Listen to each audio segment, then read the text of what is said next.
Chapter 152. Approximately 1,500 meters away from the abandoned floor where Yuan and the others had besieged Jack, there was a group of high-rise buildings. Looking down from here, one could see the abandoned floor and the surrounding area. This was the sniper position that Yuan had pointed out. It was also the area where Ink was active. At the beginning of the mental storm, this rather intelligent crow hid obediently under a clock tower of a high-rise building. It arched its wings, buried its head, and remained motionless. That's right, the area of attack of the mental storm was 1,500 meters away. It had nothing to do with Ink. But the problem was that the distance between the person who unleashed the mental storm and Ink was far too close. They were separated by a large clock, nothing more. Above the cowering crow, at the top of the clock tower, the turbid black smoke converged into a faintly discernible shadow. It blended perfectly into the darkness of the night. Only the shape of its eyes, which were like weak sparks, carried a hint of a person within this mass of black smoke. Such an image was like a ghost, like a demon. It was terrifying to the soul. It was just that compared to the awe-inspiring might of the 3 consecutive waves of powerful mental attacks, the smoke man right now had a vexed and depressed mood. The human-faced arachnid should have left after eating, but it only made 2 more moves. This is 2F** king against the rules. The smoke man could feel that the psychic wave network that covered this area was in the process of being activated. It allowed the power of the controller of the psychic wave network to be fully transmitted over.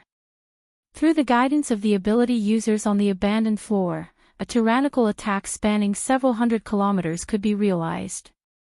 If he had the chance, he would be very happy to go to the entrance of the Wilderness Explorer Society of Xia City and curse at Ouyang Chen's shameless behavior. But it was too late to say anything at this time. Actually, if he had disregarded everything and fled with all his might at the first moment he sensed the human-faced arachnid, there was still a chance. But the troublesome human-faced arachnid that had hunted for food was the greatest hope for the Order to nurture a sacrificial vessel. He could not abandon it no matter what. That damn chain. Break for me. The smoke man had truly thrown caution to the wind. He withstood the increasingly terrifying spiritual pressure of this area. He forcefully separated a portion of the turbid smoke from his black smoke soul body and tossed it into the air. The smoke conducted a transformation on the mental plane and the material plane. It quickly tempered into a sharp edge. By the time the human-faced arachnid was locked in place by the chains, the smoke had already transformed into a swift and fierce ray of light. It chopped downwards. This turbid fire saber not only had to cut through the chains, but it also had to cut through the chains.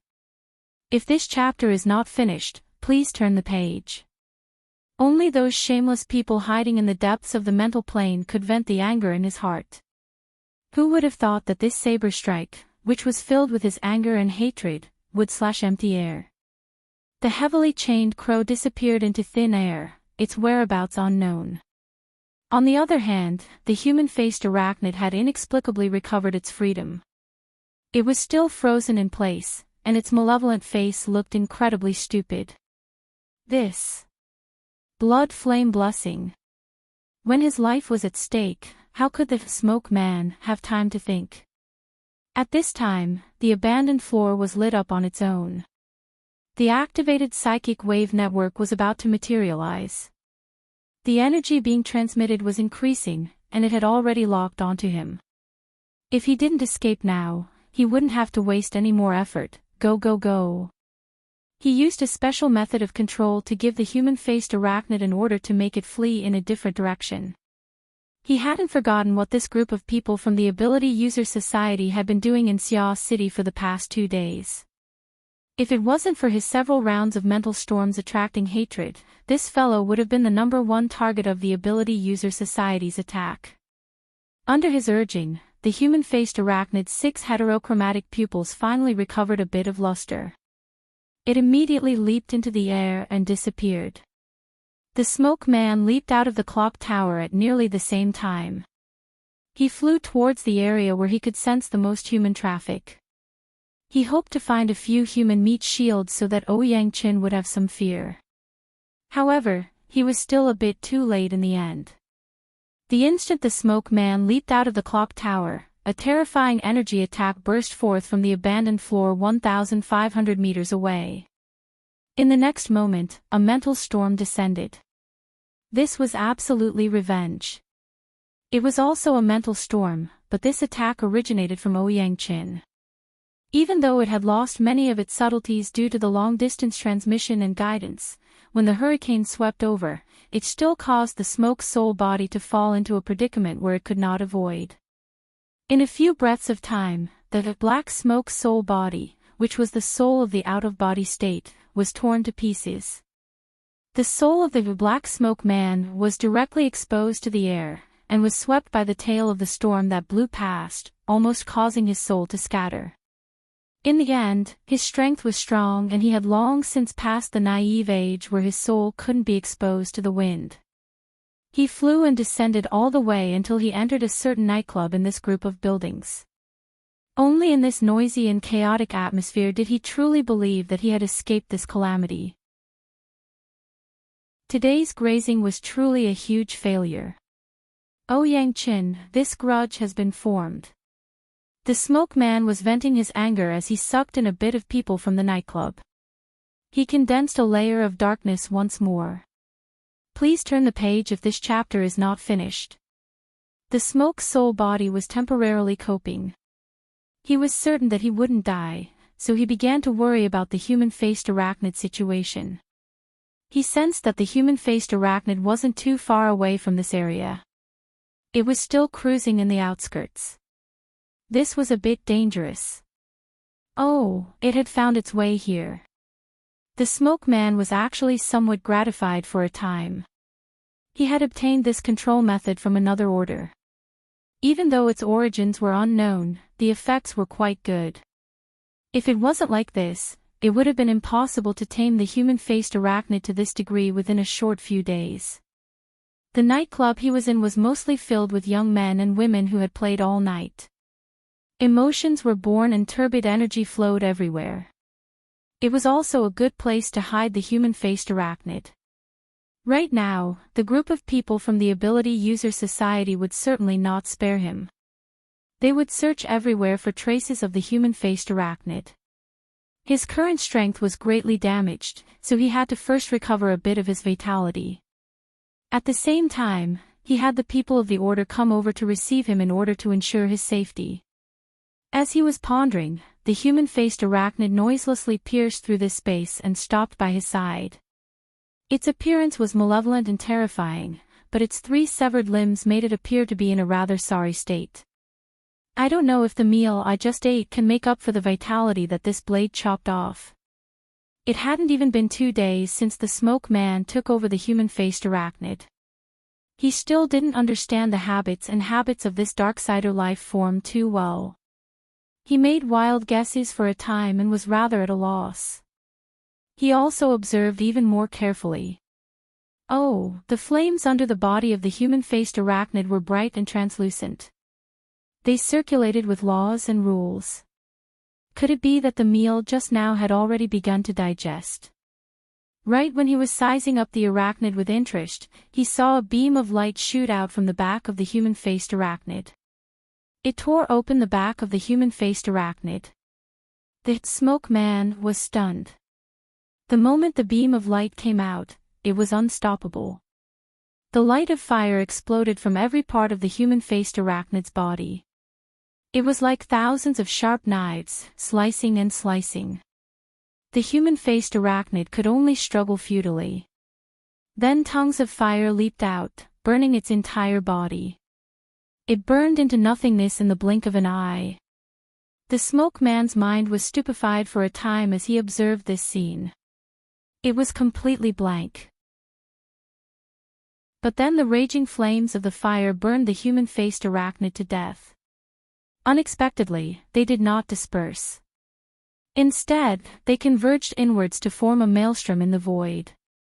A boom rang out from within and a malevolent and terrifying demon rode the light of fire. It soared out from within the maelstrom. Its 6 eyes were of a different color and its 8 legs were spread out. If it wasn't the human-faced arachnid, then who could it be? I wrote this chapter until 4 in the morning. Exactly 6 hours. I'm also drunk. I can only postpone the morning. I've temporarily finished paying off the subscriptions and chapters. Today, I'll start paying off the monthly passes and chapters. Chapter 153. After the human-faced arachnid reappeared, it didn't make any movements. It just used its demonic 6 pupils to stare coldly at this fellow who was on the same level as it. The smoke man felt like he was having a nightmare. In the dream, it was the end of the world. When he woke up from the dream, everything returned to normal. He circled around the human-faced arachnid many times. He could see that the human-faced arachnid had undergone some changes before and after being burned by the raging flames. The most straightforward change was that the limb that he had chopped off had now grown back. The human-faced arachnid had the ability to rise from the ashes.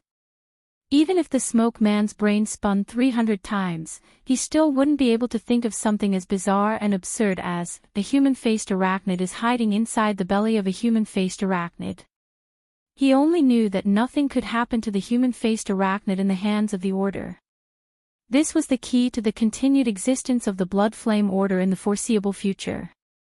The smoke man adjusted his emotions. He also adjusted the way his consciousness operated his energy and information, causing it to connect with the human-faced arachnid. The human-faced arachnid didn't resist and so on. Soon, his consciousness cut into the deeper regions of the human-faced arachnid. He saw the terrifying scene of a furnace of flames. The smoke man heaved a sigh of relief. In the teachings of the Blood Flame Order he belonged to, the great blood flame was hidden deep within every person's anger, hatred, despair, and other intense emotions. It did not have a concrete form, nor did it have a clear self-consciousness. However, it possessed a powerful, terrifying, and absolute power, as well as a restless and unrestrained principle of operation. Therefore, after the Order obtained this human-faced arachnid, they projected the Order's most classic meditation environment here. They used it as a foundation to construct the basic structure of the future sacrificial vessel. Nothing seemed to have changed, but further verification was needed. The smoke man's consciousness continued to penetrate deeper, and soon, a special voice was transmitted all the way from the depths of the sea of fire and magma. Blood, blood, blood. Fire, fire, fire. The monotonous and crazed shouts converged into a roar that made people anxious. But to the smoke man, it was instead very cordial and even more at ease. This was the prayer of the low-level believers of the Order. Naturally, the sound of a true prayer was much more complex. However, it was impossible to completely restore the structure of the human-faced arachnid. It could only be roughly categorized. The blood type was often related to hatred and resentment, while the fire type was more likely to seek excitement. From these cries of prayer, if this chapter is not finished, please turn the page. He knew that the blood-soul temple structure that the Order had implanted still existed. The foundation hadn't been lost and everything was fine. Through the blood-soul temple, he contacted the church. Soon, a deep and firm will gave him a response. I'm here. Facing the officiator, the smoke man was completely relaxed. Your Excellency, something happened in that matter before. In fact, the officiator was fully aware of the hunt this time. When the smoke man accompanied the human-faced arachnid to hunt for food, he discovered that the target that had caused the human-faced arachnid to become restless was Jack. At the time, the smoke man couldn't make a good judgment. He discussed with the first oblatum and obtained permission before chasing after Jack to hunt. However, it was difficult for the officiator to predict what would happen next. After listening to the brief report, the officiant was not too surprised. He only said, "Mo Lewin, is our mold damaged?" The so-called mold referred to the human-faced arachnid. The smoke man was Mo Lewin. Fragments of the human-faced arachnid's rebirth from the ashes flashed through his mind. However, this matter was too complicated to explain. He just picked out the key points and gave a simple response: "No, it hasn't. It seems to have improved a bit." It is indeed so. I can feel a sort of spiritual pressure here that I have never felt before. The order of the environment and the sense of hierarchy are also increasing. Even though order has never been the hobby of the mighty blood flame will, the path leading to it must always be divided into a distance and a height. It is as you said. Mo Lewin's mood calmed down. The 40-year founding ceremony of the order is at hand. For the sake of restoring the order's glory, our actions are bound to be fraught with danger and risk. This is encouraged by the blood flame will. It is fine as long as the ultimate goal is achieved. The officiator calmly arranged, "There is already a soul envoy at your grazing location. I will send another one and a means of transportation. Your current mission is to escape the eye of the storm as soon as possible and bring our mold back safely."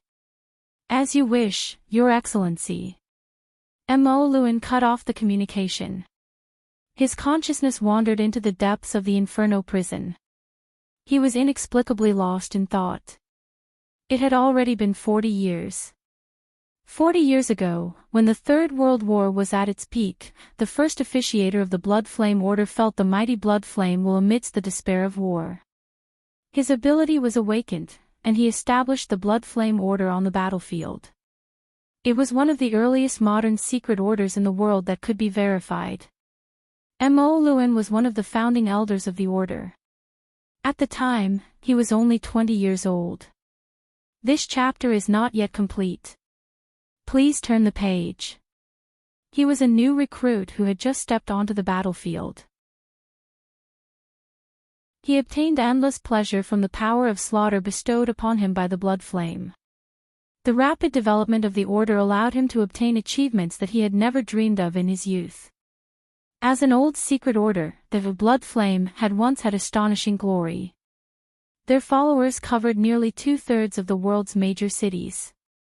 They were one of the few world-class orders back then. However, good times did not last long. The overly intense and extreme teachings lost their vitality after losing the support of war and the environment of crisis. The order rapidly declined after the war, and the successive large changes in teachings, internal divisions, external affiliations, and other unforeseen events cut this powerful power into pieces. The branch that Mo Lewin belonged to could only withdraw into the region of Xiao City. He relied on the impressive combat strength of the upper echelons to barely maintain the face of a secret order. And in the many years of change, the most important tool to realize the communication between the blood flame will and the lower echelons of believers, the order's sacrificial vessel, was unfortunately destroyed. This gave the order a heavy blow. The powerful sacrificial vessel was the pride of the blood flame order. It was the important inherited artifact that distinguished them from the wild fox order and the wild chicken order. It was precisely because of the sacrificial vessel that the lower echelons of the order possessed a regular channel of direct communication with the mighty blood flame will. They possessed the true feedback of divine ability, manifestation and interference with reality. It was the best way to unite the hearts of the people and nurture the younger generation. Losing the sacrificial vessel was undoubtedly a fatal blow to an order that had established itself upon extraordinary strength. It was also a bitter humiliation. Nowadays, their order was the same as those wild chicken orders. Every sacrificial activity, no matter how big or small, required the officiant to undertake and guide it. They used an artificial method to communicate with the blood flame will. The consumption was enormous. There were many restrictions, and it was hard for people to be convinced. It became the greatest bottleneck that restricted the order's recovery and development. Mo Lewin had already had enough of these cursed days. He had experienced the most glorious period of the order. Because of this, he was particularly unable to endure the current state of decline. Now, the order had paid an enormous price from top to bottom in order to obtain a new method to obtain the sacrificial vessel. The human-faced arachnid was the crux of the crux. It absolutely could not be lost. Mighty blood flame will, I beseech you for your blessing. His consciousness completed a simple prayer within the furnace of hell. He was able to feel a response from a certain hazy will that came from the depths of the unseen void.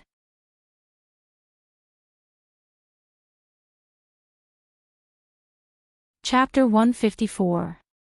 Mo Lewin needed to make a correction as soon as this thought was born: forgive my stupidity. The basic teachings of the Blood Flame Order did not recognize the existence of personified gods in the world. They believed that the blood flame will existed within all personalities.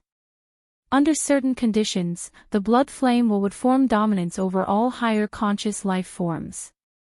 As for the nature of the blood flame will, it was explained as the extreme side of nature. It was the pinnacle of power that could only be reached through the extreme paths of blood and fire. It was very difficult for such teachings to gain favor in the context of the modern world. Because of this, the order had carried out many revisions to its teachings over the course of several decades. It had also buried the seeds of a great split and a great collapse. Mo Lewin was an elder of the order. He himself was more inclined towards the traditional teachings. He viewed the blood flame will as a guide towards the pursuit of eternal power. He believed more in self-will and pursuit than in deference and humility. But it was impossible to not be disturbed and influenced by the chaos of several decades. He attributed the weak thoughts he had just had to a moment of confusion and foolishness. He did his best to gather his mind and forget his thoughts just now. He carefully sensed what the first oblatum had just said. It was the feeling of layers within the furnace of hell. Sure enough, he discovered after paying attention that there was indeed a subtle difference in the current inferno compared to the blindly violent environment of before. Especially in the cries of blood and fire from the believers, there was already a subtle difference. Some fanatical and resolute voices were clearly clearer within the inferno. They aroused even more echoes. This clear feedback was enough to prove that the construction of the order's sacrificial vessel had indeed begun to take an embryonic form. Mo Lewin felt that tonight's hard work was worth it. His consciousness separated from the human-faced arachnid. His state of mind settled as he calmly waited for the arrival of the soul envoy.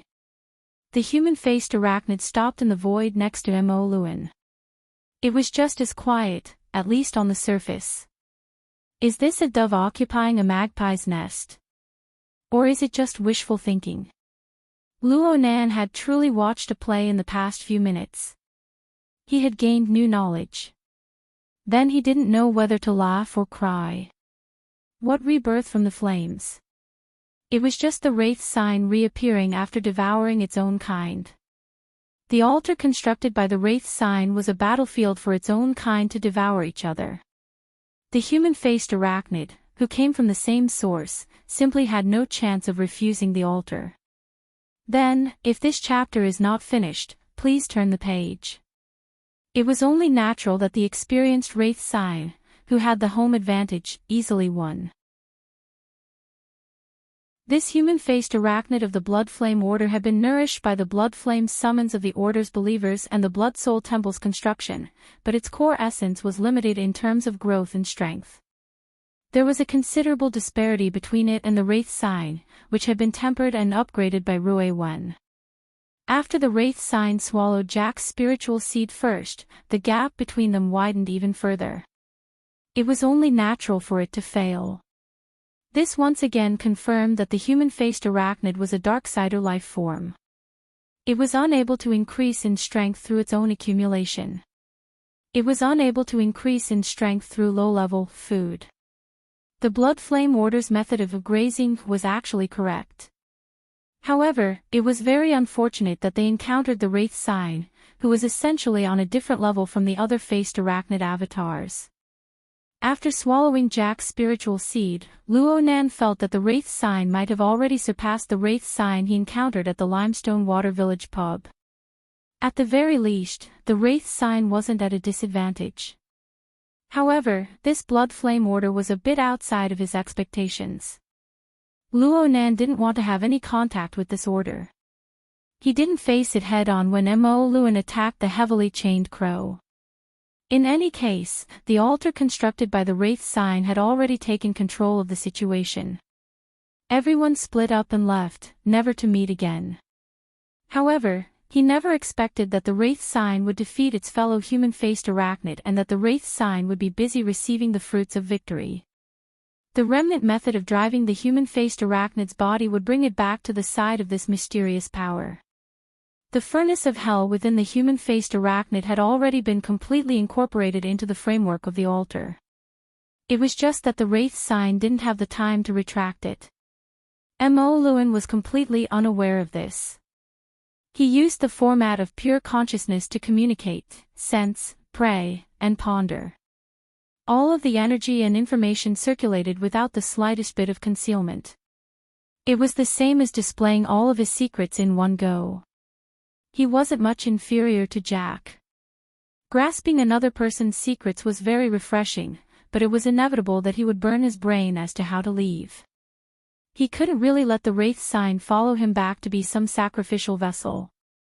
At this time, Yuan's call cut in on the psychic wave network, which had just recovered normal communications. "Scout, are you okay?" I'm fine." Luo Nan's soul body floated in the air to observe. He saw Yuan's tightly knitted brows as she communicated with him. Her brows relaxed after receiving a response. Luo Nan felt pretty good. This chapter isn't finished. Please turn the page.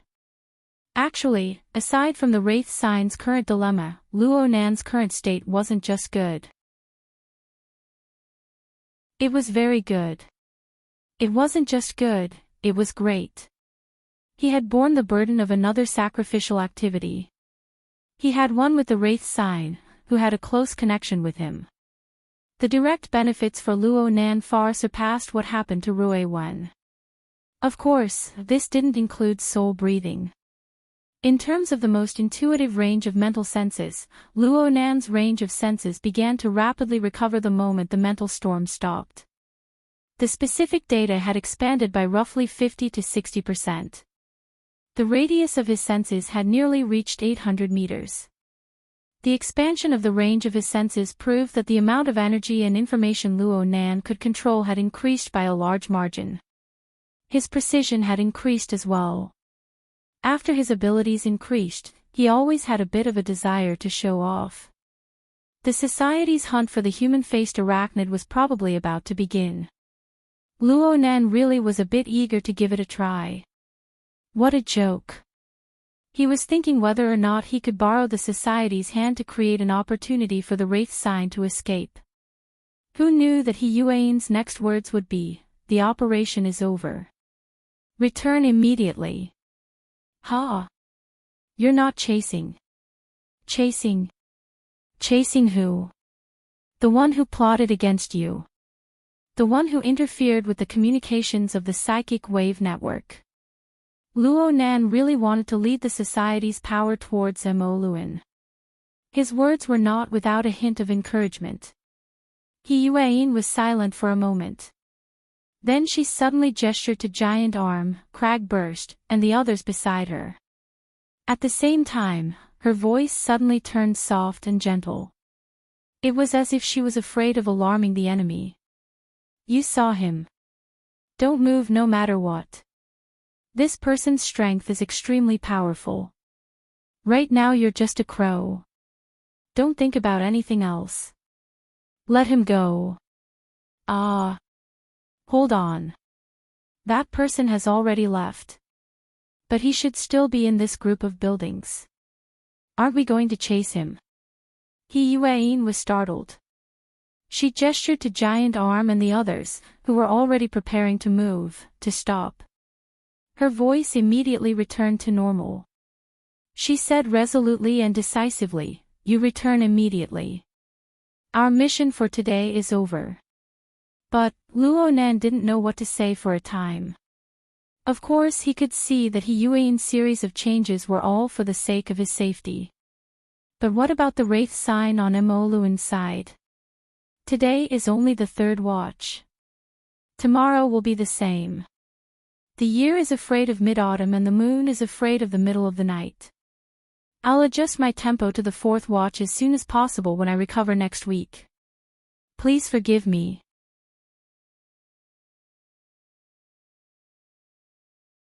Chapter 155. Mr. Luo. Yuan changed the way she addressed Luo Nan, further indicating the end of the operation. She explained to Luo Nan, different mission objectives require different mission arrangements. They also require different executors. We are dealing with Jack's team. We are not suited to deal with the human-faced arachnid and the expert behind it. At the same time, the association has more or less locked on to the identity of the other party and will take follow-up measures to deal with it. But not at the moment. Luo Nan also knew that he shouldn't put his companions in danger for his own selfishness. He absolutely couldn't reveal the existence of the wraith sign to the outside world. In the end, he still needed to think of a way himself. Got it. I'll be right back. Luo Nan confirmed that Luan wouldn't leave for a while, so he ordered Ink to return. Who would have thought that Yuan's next words would be, "Mr. Bai is here, just in time to check on the situation of your soul attachment." Luo Nan nearly let Ink knock its head against the clock tower. Yuan had mentioned Mr. Bai back in the fighting arena.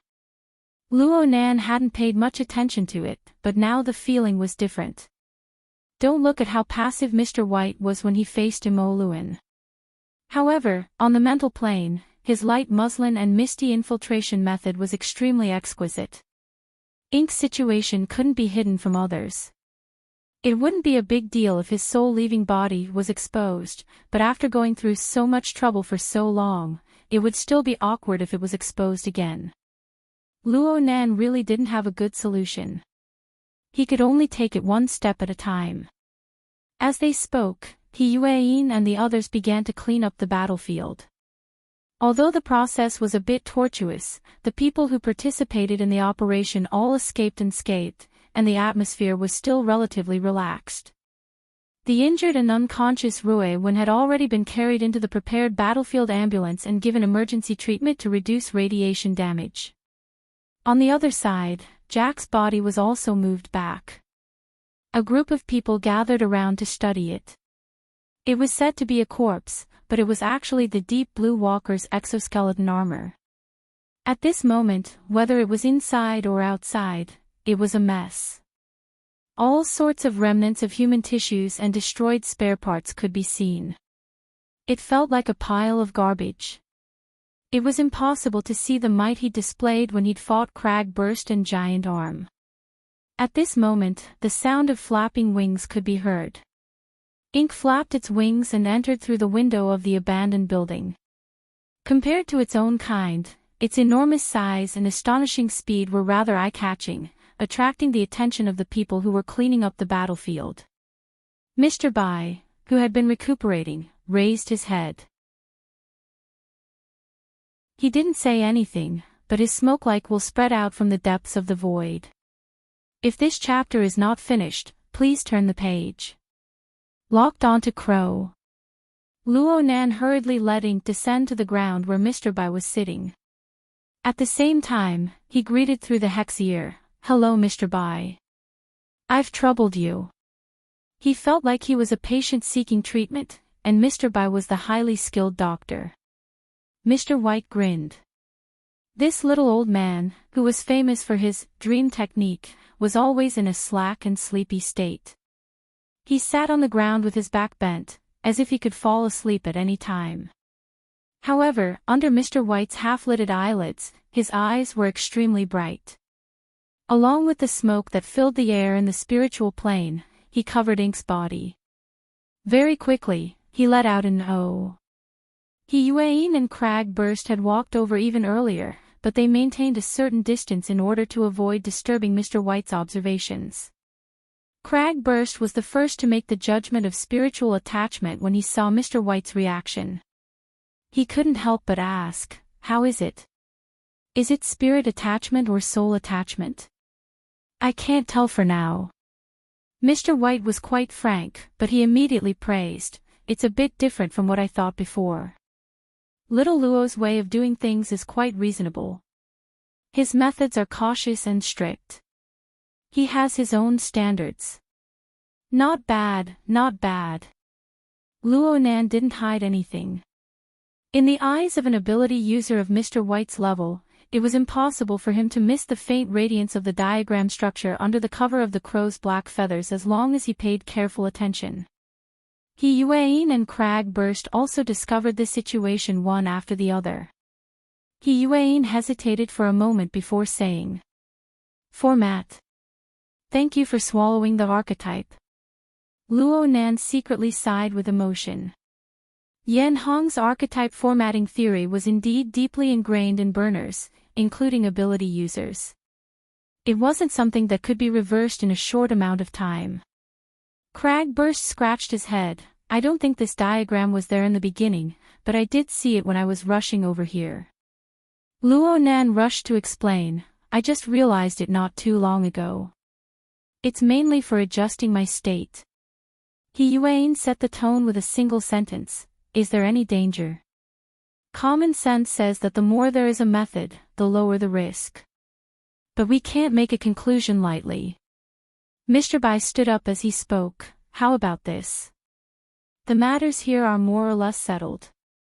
I'll make a trip to the hospital with little Luo since I have nothing better to do. I'll give it a try and take a look. It's better than anything else."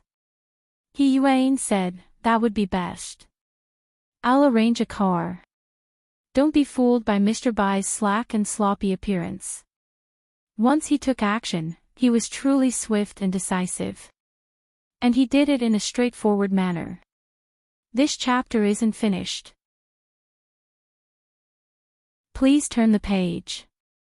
Luo Nan didn't have the time to express too much before he was brought onto the flying car that headed towards Xia City's Renai Hospital. Luo Nan didn't really care about anything else. The only thing that worried him was the distance between him and the Wraith sign. Luckily, the connection between the two was still stable and secretive up to this point.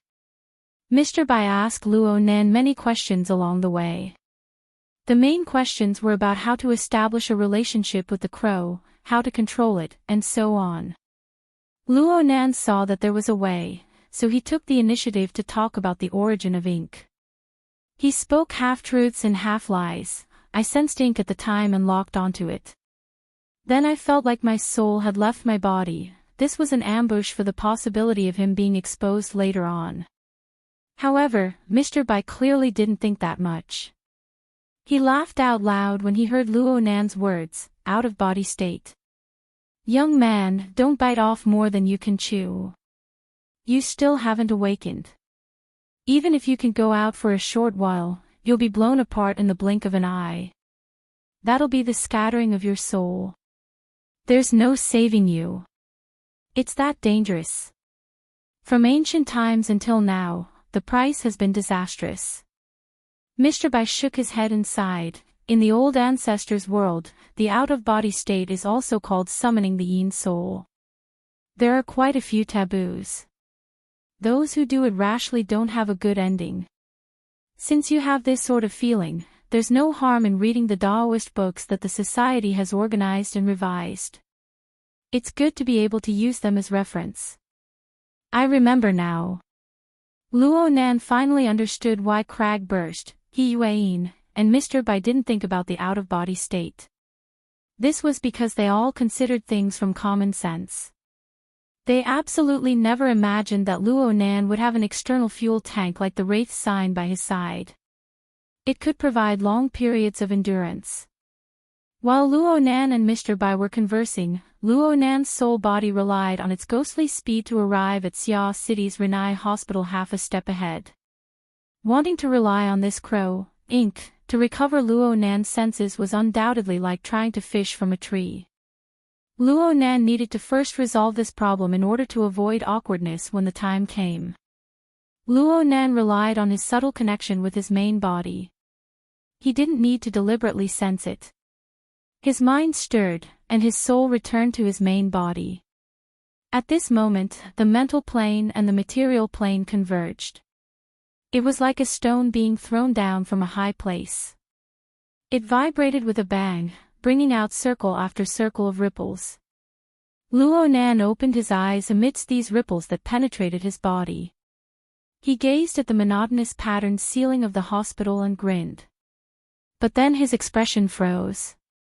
Luo Nan felt a sharp pain between his eyebrows in an instant.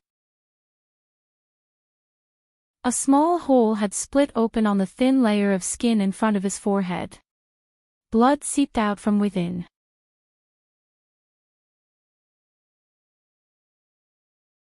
Chapter 156. Luo Nan didn't dare to move at all. His entire body was as stiff as a block of wood. But even this wasn't enough. It wasn't just his forehead. His scalp, cheeks, shoulders, and many other parts of his body felt like his muscles were being torn apart. Furthermore, the pain was still spreading. It was as if his body had suddenly turned into a thin bag filled with razor blades. Any slight movement would cause thousands of blades to pierce through his body. His soul and body were in serious disharmony. Luo Nan's insight and knowledge had greatly improved. He was able to grasp the root of the illness in an instant. He had once heard He Yuan mention the serious problem of the imbalance between the mind and the body, but it was only a conceptual understanding. Now, he had finally experienced it for himself. Originally, his soul and physical body came from the same source and fused into one. Their energy and information were interlinked and operated in sync. Naturally, there was a relatively harmonious rhythm. Even if there was something out of line, it was still within the range of adjustment. However, Luo Nan's soul strength had received 2 consecutive benefits from the sacrificial offering in a single night. His soul strength had grown substantially, and he had also comprehended the mysteries of soul breathing. The corresponding changes in the operating form of energy and information were practically revolutionary. After his soul and body became one, this transformation was quickly reflected in his body. An increase in soul strength was a good thing, and soul breathing was an even better thing. It represented Luo Nan's current highest achievement in the mutual interference of the mental and material planes, the circulation and utilization of energy and information. The problem was that the material foundation of the soul and the fleshly body was ultimately different. From the display of the dynamo core's Tower of Babel, it could be seen that the soul was more or less a composition structure of energy and information. As long as the basic structure operated well, no matter how complicated the adjustments were, it could often be done with a single thought.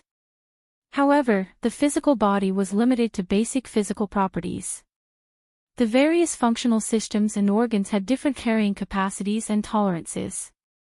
The transmission of energy and information also required the action of a variety of chemical substances, which involved an extremely complex integrated system. Luo Nan started with the nervous system.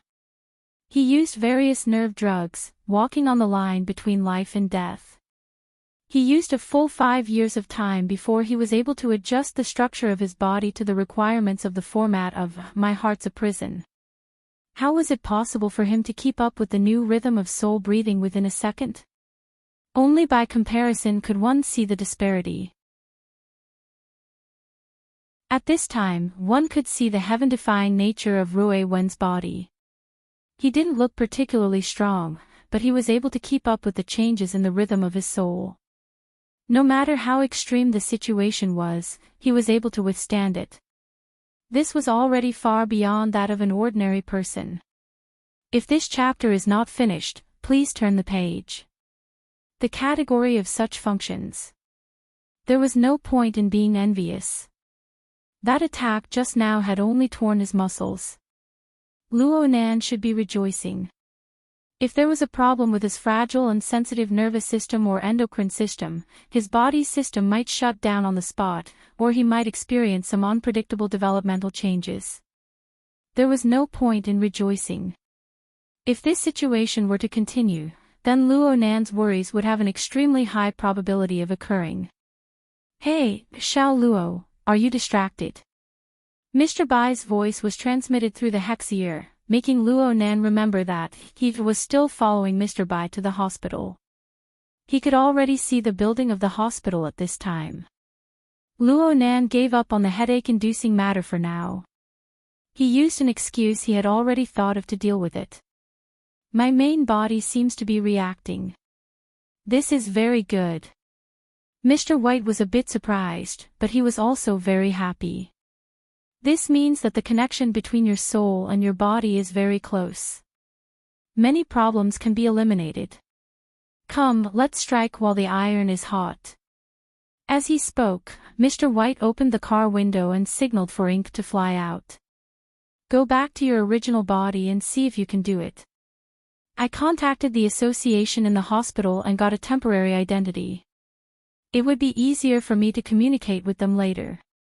Let's keep in touch. These words were in line with Luo Nan's intentions. He immediately gave a word of thanks to Mr. Bai and urged Ink to flap its wings to fly in the direction of the hospital. Ink accurately found Luo Nan's room and stopped outside the window. 2 seconds passed before it reported the good news to Mr. Bai. There are no problems on my side. In this way, the entire play was done perfectly and flawlessly. If one ignored the huge problem of the imbalance between body and soul. Mr. Bai also laughed out loud. It's best if it was a false alarm. Right now it's the latter half of the night. Take a rest first and catch your breath. We'll meet again during the morning ward rounds. Call me Professor Bai at that time. Luo Nan actually wanted to consult this authority on soul studies about the problem of the imbalance between body and soul. But the play had already been played to this degree. Some words were really hard to grasp. In the end, he was used to being introverted. After a moment of hesitation, his telepathic thoughts automatically responded, okay. Thank you, Mr. Bai. The communication between the two was cut off for the time being. Luo Nan spoke with He Yuan and Crag Burst, telling them to be at ease. After a round of notifications, Luo Nan shifted his attention back to his own body. The tearing sensation of his muscles spreading a step further. This was a concrete sensation. It was hard to say what the state of his internal organs were like without pain nerves. Luo Nan sighed. This chapter isn't finished. Please turn the page. He took a breath. He needed to be careful with this sort of movement. If he made a mistake, he might tear again. This was definitely not good. It wasn't paralysis. It was even worse than paralysis. What in the world was that hesitation just now? Luo Nan felt that he had done something stupid. In the end, he wasn't a true idiot who wouldn't turn back until he hit the wall. He knew that he absolutely couldn't afford to be stupid in this sort of matter. He immediately tried to contact Mr. Bai again. But at this time, the Wraith Sign's message came back from a nightclub several dozen kilometers away. The situation there had changed. Mo Lewin of the Blood Flame Order had made the motion of controlling the human-faced arachnid. This human-faced arachnid wasn't the human-faced arachnid. The Blood Flame Order's method of controlling the human-faced arachnid was now only an empty shell. It was a bit difficult for the Wraith Sign, who lacked intelligence, to understand Mo Lewin's intentions. Luo Nan sighed once more. His soul left his body, temporarily breaking away from the bindings of his fleshly body. He responded to the changes in the situation over there with all his strength. Luo Nan had a general understanding of the situation over there through the Wraith Sign. The reason why Mo Lewin wanted to control the human-faced arachnid was because 2 soul envoys had arrived. Mo Lewin didn't know that the Ability User Society didn't have any intentions of continuing to chase and kill him for now. They were still proceeding strictly according to the Order's evacuation plan. The so-called soul envoys looked like a young man and woman who loved to play around. They were no different from the majority of the people still lingering in the nightclub. However, when the man and woman entered the room where Mo Luen and the human-faced arachnid were, they immediately knelt to the ground after confirming the location, even though they couldn't see the scene on the mental plane. They silently prayed. Their bodies inexplicably swayed during the process of praying. They became dizzy and then they fell one after another, losing all consciousness. Luo Nan could clearly see that all of their conscious activities had vanished from the moment they lost consciousness. Right now the man and woman on the ground were simply two empty shells of fleshly bodies. Or perhaps it could be said that they were vessels. Mo Luen's intentions were already as clear as day now. Sure enough, Mo Luen controlled the wraith sign next. He wanted it to enter the body of the female soul envoys, borrowing the aura of life to conceal itself to the greatest degree. As for Mo Luen himself, he threw himself into the fleshly body of the male soul envoys without the slightest trace of politeness. Though the male soul envoys was in a state of unconsciousness, his body still shook violently. He nearly fell limply to the ground. A thin bloody wound had split open on his temple, and the surrounding blood vessels throbbed. It's the third watch today, and the second watch after that. By the time I get back from the county, it'll be evening.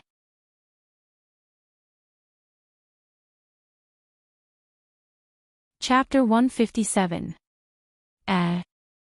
It was as if Luo Nan was looking at a reenactment of the difficult problem he had encountered in the past.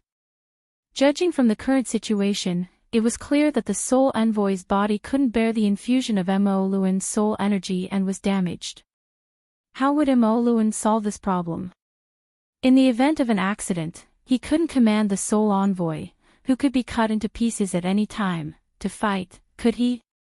With the wraith sign acting as a fulcrum and cover, Luo Nan opened his god perspective to conduct a comprehensive observation of Mo Luen. Mo Luen was completely unaware of this. He adjusted step by step, allowing the soul envoy to gradually adapt to the infusion of soul power. Luo Nan had already exposed his method of operating energy and information back at the wraith sign. Luo Nan observed and guessed, and he was able to figure out most of Luo Nan's steps. Is that so? Luo Nan was like an apprentice. He followed the movements of his instructor and began to try them out. The first is self-limitation. He adjusted the rhythm of his soul's breathing and slowed down the speed and efficiency of his energy and information circulation. He even intentionally blocked some of them to reduce the enormous pressure on his body. The range of Luo Nan's mental senses began to greatly shrink. From a radius of 800 meters, it shrunk all the way to less than 10 meters. At this point, it was only about 1% of the soul's spiritual senses. No matter what, it couldn't shrink any further. This was the bottom line for maintaining the soul's current configuration and rhythm. It was a basic unit.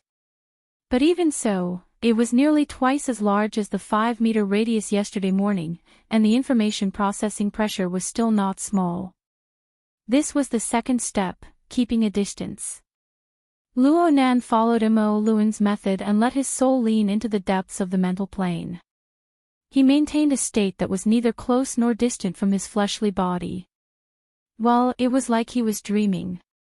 Mo Luen had used this method to reduce the pressure on the spirit envoy's body. However, the biggest problem was that the information exchange between the material and the spiritual plane was somewhat stagnant, which affected the secretion of some neurotransmitters.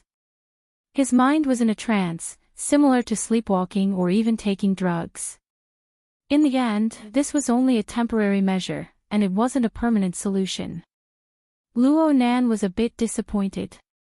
But in any case, this method helped him extricate himself from his awkward state of paralysis. After Mo Luen completed the descending soul, he did not rush to leave the nightclub. Instead, he took the magic talisman out of the box and wandered around the nightclub. If this chapter is not finished, please turn the page. He walked around, adjusting the soul attachment form to the best state. Luo Nan temporarily lost the value of observation, and his mind flowed back. He could not help but yawn, nearly falling asleep. He didn't want to use sleep to scare people anymore, so he suppressed his sleepiness and sat up on the bed unsteadily. Faint sunlight shone through the curtains into the room. Time flew by, and in the blink of an eye, it was morning. Luo Nan thought about the twists and turns and chaos of the first half of the night and the flow of time during this time. The stark contrast between before and after made Luo Nan feel rather emotional for a time. He took another deep breath, but when he was halfway through, the itchiness in his throat suddenly exploded, and the airflow diverged, choking him to death. He coughed repeatedly, and almost couldn't breathe. At this moment, the communicator at the head of the bed rang on its own, and his aunt's extremely surprised voice came through. "Nan Nan, you're awake." He wanted to greet his aunt, but his violent cough made it impossible for Luo Nan to open his mouth. He could only force himself to raise his hand in response. The intensive care unit that Luo Nan was in was specially arranged by the society through the hospital. It was monitored 24 hours a day, and it was equipped with both professional and robotic care. Actually, the basic purpose was to refuse the company of his family, to make room for the following operations. Because of the hospital's regulations, Mrs. Luo Shuqing could only use online video to check on Luo Nan's current situation. She never expected to see Luo Nan turn over and sit up the first time she checked on him in the early morning. This was a pleasant surprise, and it was no small matter. But when she saw Luo Nan's situation of endless coughing, she couldn't help but worry. Right when she was about to call for medical personnel, the door to the ward was pushed open, and a mighty procession of doctors and nurses came in. The daily routine ward round had begun. Mr. Bai was astonishingly among the crowd, and he was in the center position. Luo Nan's attending physician had to address this little old man, who had casually put on a white coat, as of Professor Bai. He was extremely respectful. "Oh, the little fellow is awake. This saves us quite a bit of trouble." A nurse came forward to do a routine examination while Mr. Bai was joking. She pulled out the monitoring data from last night for Mr. Bai to look through. Mr. Bai had long since determined what happened last night. He just scanned the data and continued to joke with Luo Nan. "What's going on with your forehead? You didn't wake up from the fall, right?" The wound on Luo Nan's forehead was a tear in the epidermis. Please continue to the next page if this chapter doesn't end. The wound had already scabbed over and stopped bleeding. It looked as if he had been hung by something. There was only a shallow wound on his forehead, which was more eye-catching. Cough. "I don't know where I hit it." Luo Nan still couldn't stop coughing. His words were intermittent.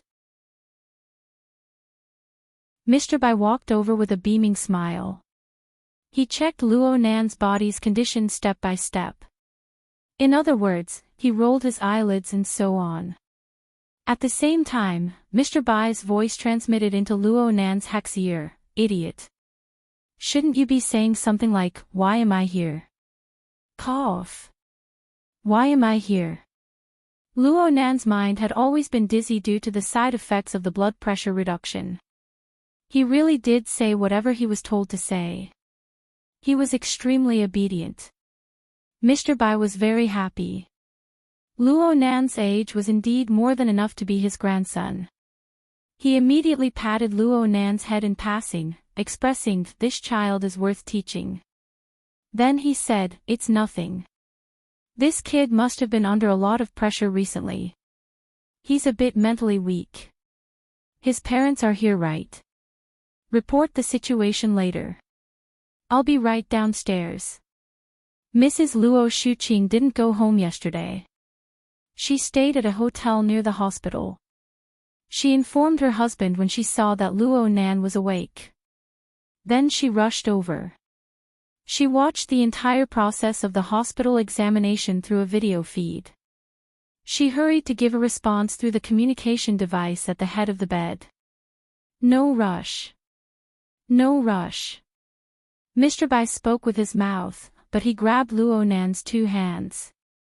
He indicated for Luo Nan to open up his left hand between his thumb and forefinger. His right thumb gently kneaded and pressed.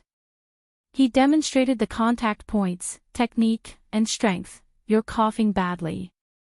Just deal with it like this for now. Concentrate your mind.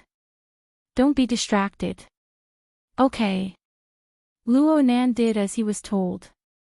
Sure enough, the symptoms of his coughing were somewhat alleviated. He nodded in agreement on the spot.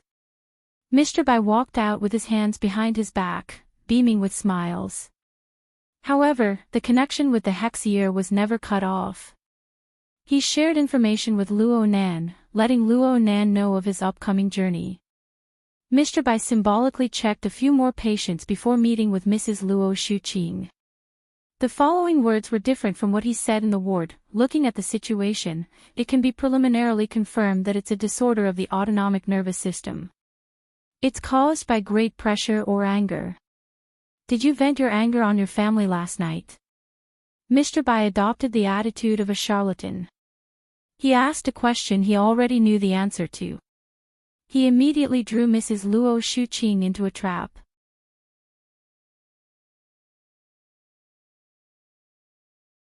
Chapter 158. No. It's because of what happened outside. Luo Shuqing thought of the scene in the restaurant last night. She couldn't help but feel her chest tighten and her breath quicken. She ground her teeth to pieces. What more Luo Nan, who had his neck strangled by that bastard?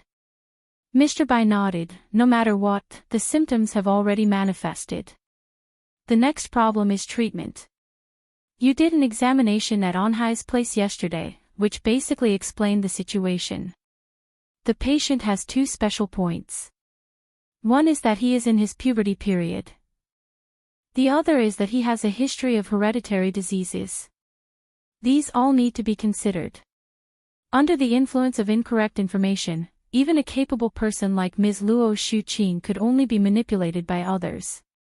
Her mind was restless. She asked, "You mean?"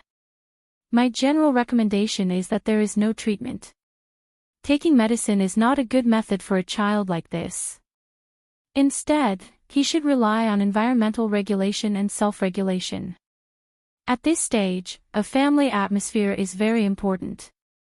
Self-control is also very important. Simply speaking, it is to relax, recuperate, and follow a routine of work and rest. It is not recommended that he engage in heavy physical and mental activities. Of course, the current symptoms of drowsiness, coughing, and so on need to be interfered with to avoid affecting his quality of life. How about this? First, stay in the hospital for 2 days. Soak in a nutrition pod and do some psychological counseling. Let him learn how to relax. Ms. Luo Shuqing didn't respond, but Luo Nan could no longer hold it in. Mr. Bai, why do I need to stay in the hospital? Because you really are sick. Your autonomic nerves have been damaged. Mr. Bai deserved to be called an authority in the study of souls. His mental cultivation was deep. He could multitask with plenty of time. The sudden cough is the most obvious evidence. Also, are you very thirsty right now? Who are you showing this early in the morning? Who are you trying to impress with your drooping eyes? For a young man who can already use Soul Host to show these symptoms, it's obvious that there is a problem with his physiology. Luo Nan was speechless for a moment. He watched as Mr. Bai made his aunt willingly go through the procedures with just a few words. He pondered for a long time before speaking. Is it because of the imbalance of body and soul? It's good that you know your place. Mr. Bai sighed. I can see that you are very talented in the study of souls. You learned it yourself, and you can use Soul Host to soul attach. This chapter is not finished. But which part of his body had been enlightened? Why did his spiritual cultivation improve again? I've just tested it. Your ability on the spiritual level is quite unique. Even I can't delve too deeply into it, so as to avoid causing more stimulation.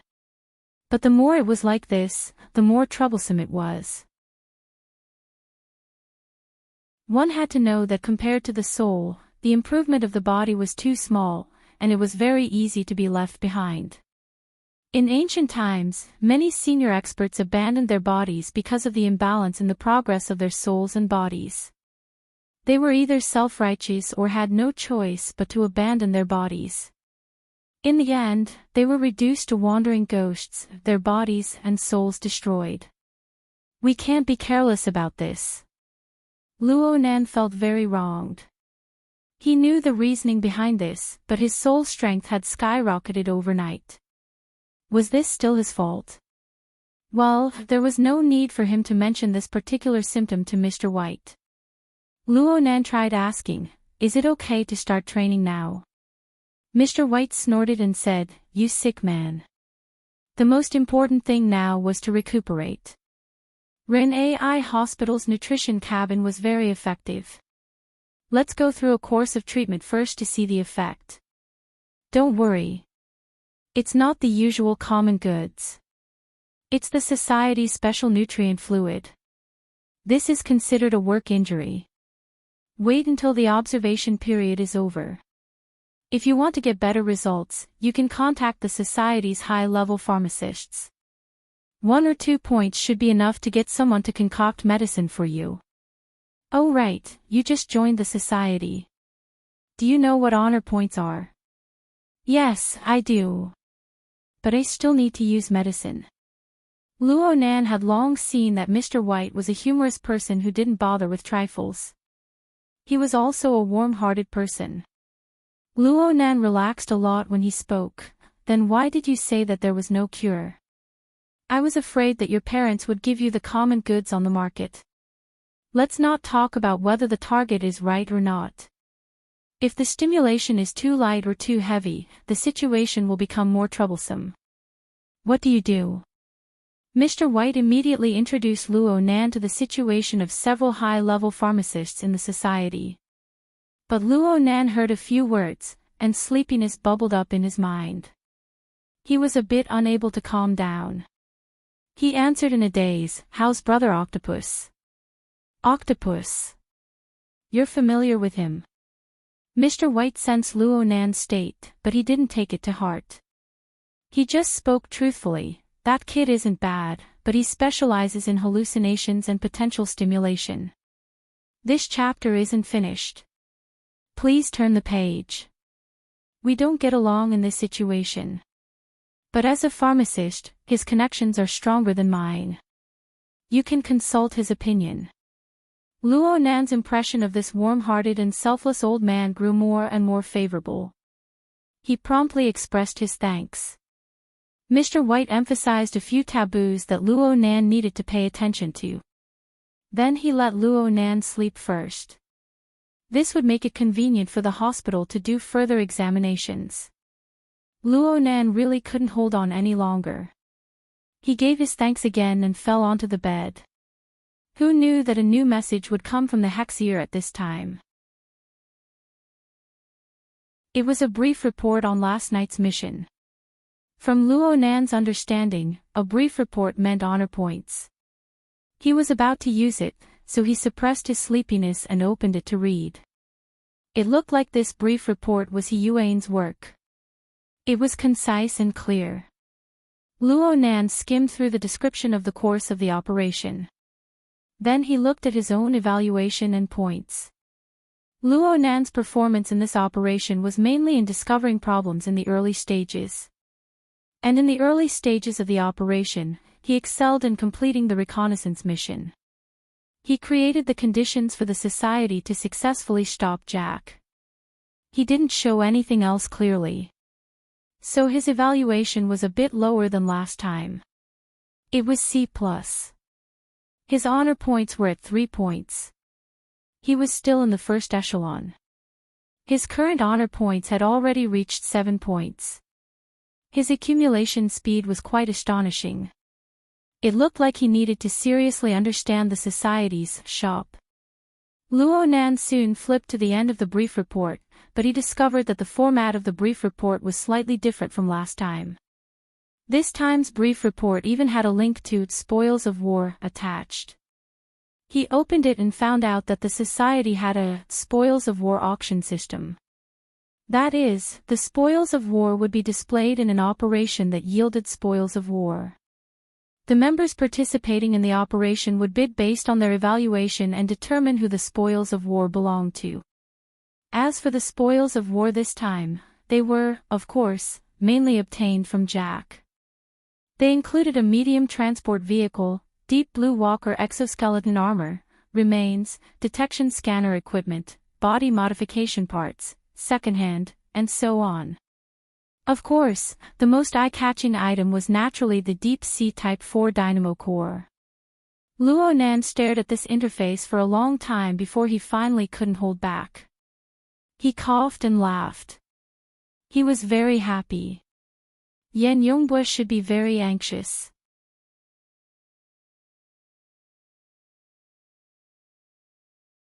Chapter 159. Luo Nan paid the most attention to the Deep-Sea Type 4 dynamo core within the series of spoils of war. He remembered watching the scene from the sidelines. After the dynamo core lost the stimulation of energy and information, the separated filaments were retracted one after another. The wheat seed structure also became loose, returning to a 4 to 5 centimeter thin needle. It was very similar to his external neuron. A cutting-edge product that might very well be of the same origin as the external neuron in his possession, a direct clue that might very well be related to his father's whereabouts. Luo Nan was extremely interested in these spoils of war just based on this point. Moreover, Luo Nan had watched the entire negotiation process between Jack and Yan Yongbua. Naturally, he knew the value of the dynamo core and its related technology. At the very least, in the eyes of those who were observant, even if all the other spoils of war were to be combined together, they wouldn't even be worth half a fraction of it. The first thing Luo Nan did was to look at the bidding situation for the dynamo core. However, the bidding description showed that the spoils of war were still in the evaluation phase. It seemed that the society was unable to determine its value. Jack's brain nucleus was also being evaluated. This was a little surprising. The brain nucleus was admittedly an important processing center for the altered human, providing high-level thinking and emotional templates. However, it was still a mass-produced product after all. There was no reason for it to be placed on the same level as the dynamo core. Oh, wait, I remember that this thing was wrapped inside the dynamo core. Luo Nan recalled the situation at the time. After the dynamo core had removed its metal wheat seed form, it had indeed dropped this brain core. Even earlier, when the Wraith sign probed Jack's brain, it discovered that the dynamo core was also surrounding the brain nucleus. It was unknown if there were any special requirements inside. There were too many mysteries surrounding Jack. Thinking back to last night, he had originally wanted to find out more about Yan Yongbua, but a freak combination of factors had caused such a huge scene. Jack was one of the most important catalysts. The Deep Blue World and the Apocalypse Laboratory were all unheard of. If Jack hadn't exposed them, how would Luo Nan have known of these things? After Jack's death, many clues were lost. He wondered if the association could put in more effort and dig out more relevant information. If this didn't work, Luo Nan would have to do it himself. He was pondering over Jack's secrets when a sudden connection suddenly cut in. It was Crag Burst. Hello. Hello. Scout, are you feeling better? How does it feel to have a good sleep? I still want to sleep. If this chapter is not finished, please turn the page. Luo Nan and Crag Burst's friendship was extraordinary thanks to Knight's close cooperation. Still sleeping. Rui Wen is the same, even worse than you. She has never woken up, but her injuries are much more serious than yours. With that kind of injury, there's no harm in sleeping more. Though they weren't placed together, Luo Nan knew more about Rui Wen than anyone else through the intermediary effect of the format pyramid. According to his deduction, it would be difficult for the girl to wake up within the next 2 days. This little girl, Rui Wen, had an innate ability to sense danger. Even when she was unconscious, it was still operating instinctively. During continuous battles, the rhythm of her body and soul was directed towards rapid recovery. However, once the situation slowed down, the rhythm would become extremely slow. It was as if she wanted to take a long nap to conserve her energy. Luo Nan really needed to learn this method of making precise adjustments according to the changes in the external environment. Oh right, you want to play bidding. Luo Nan jumped in fright from this fellow. Even his sleepiness was swept away a bit. How did you know? Look at the interface. It's clear who's online and who's paying attention. You don't even know this. You're just a rookie, and you still want to compete with others for money. Crag laughed loudly. Luo Nan knew that he had made a mistake, but he didn't let go of the opportunity to understand his opponent. He asked directly, "Which one have you taken a fancy to?" "I'm not interested in any of them. They don't match with my abilities and hobbies." Crag responded quite straightforwardly. "Then why are you looking?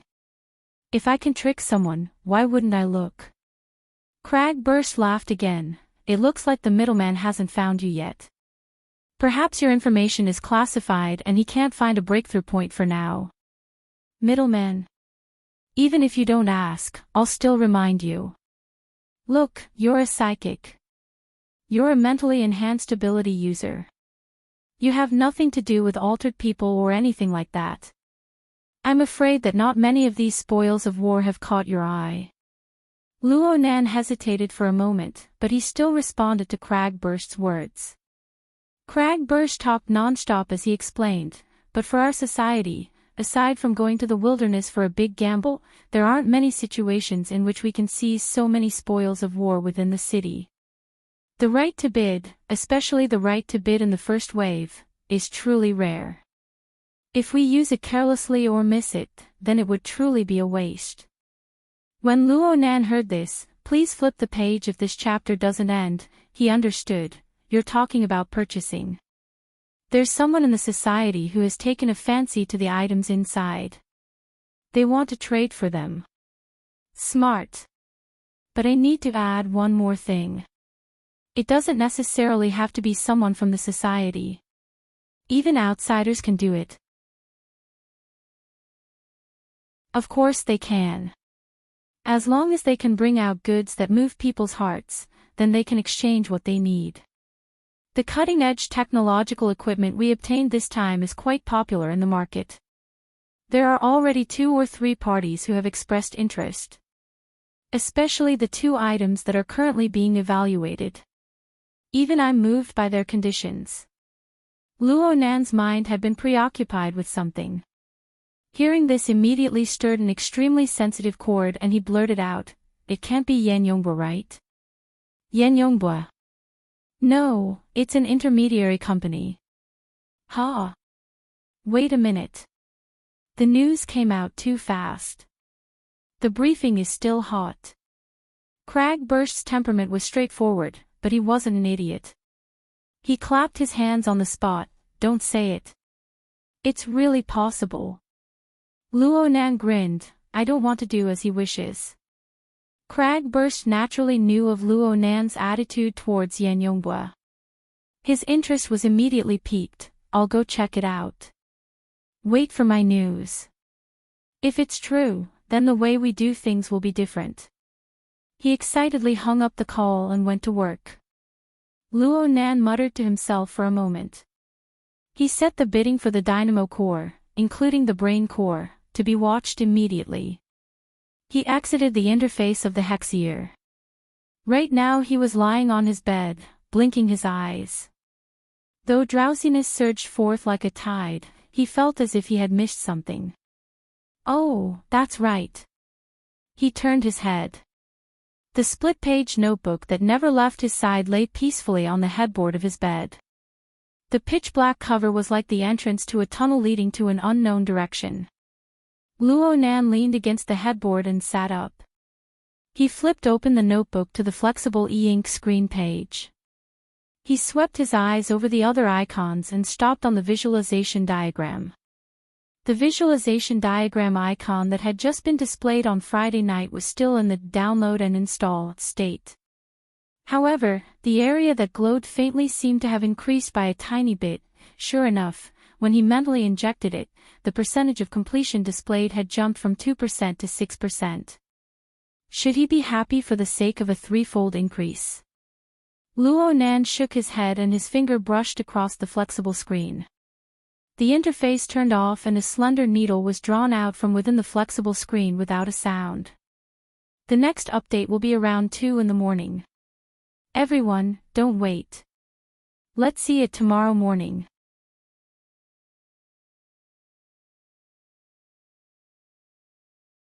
Chapter 160. Luo Nan focused his gaze on this dynamo core that he had long since possessed.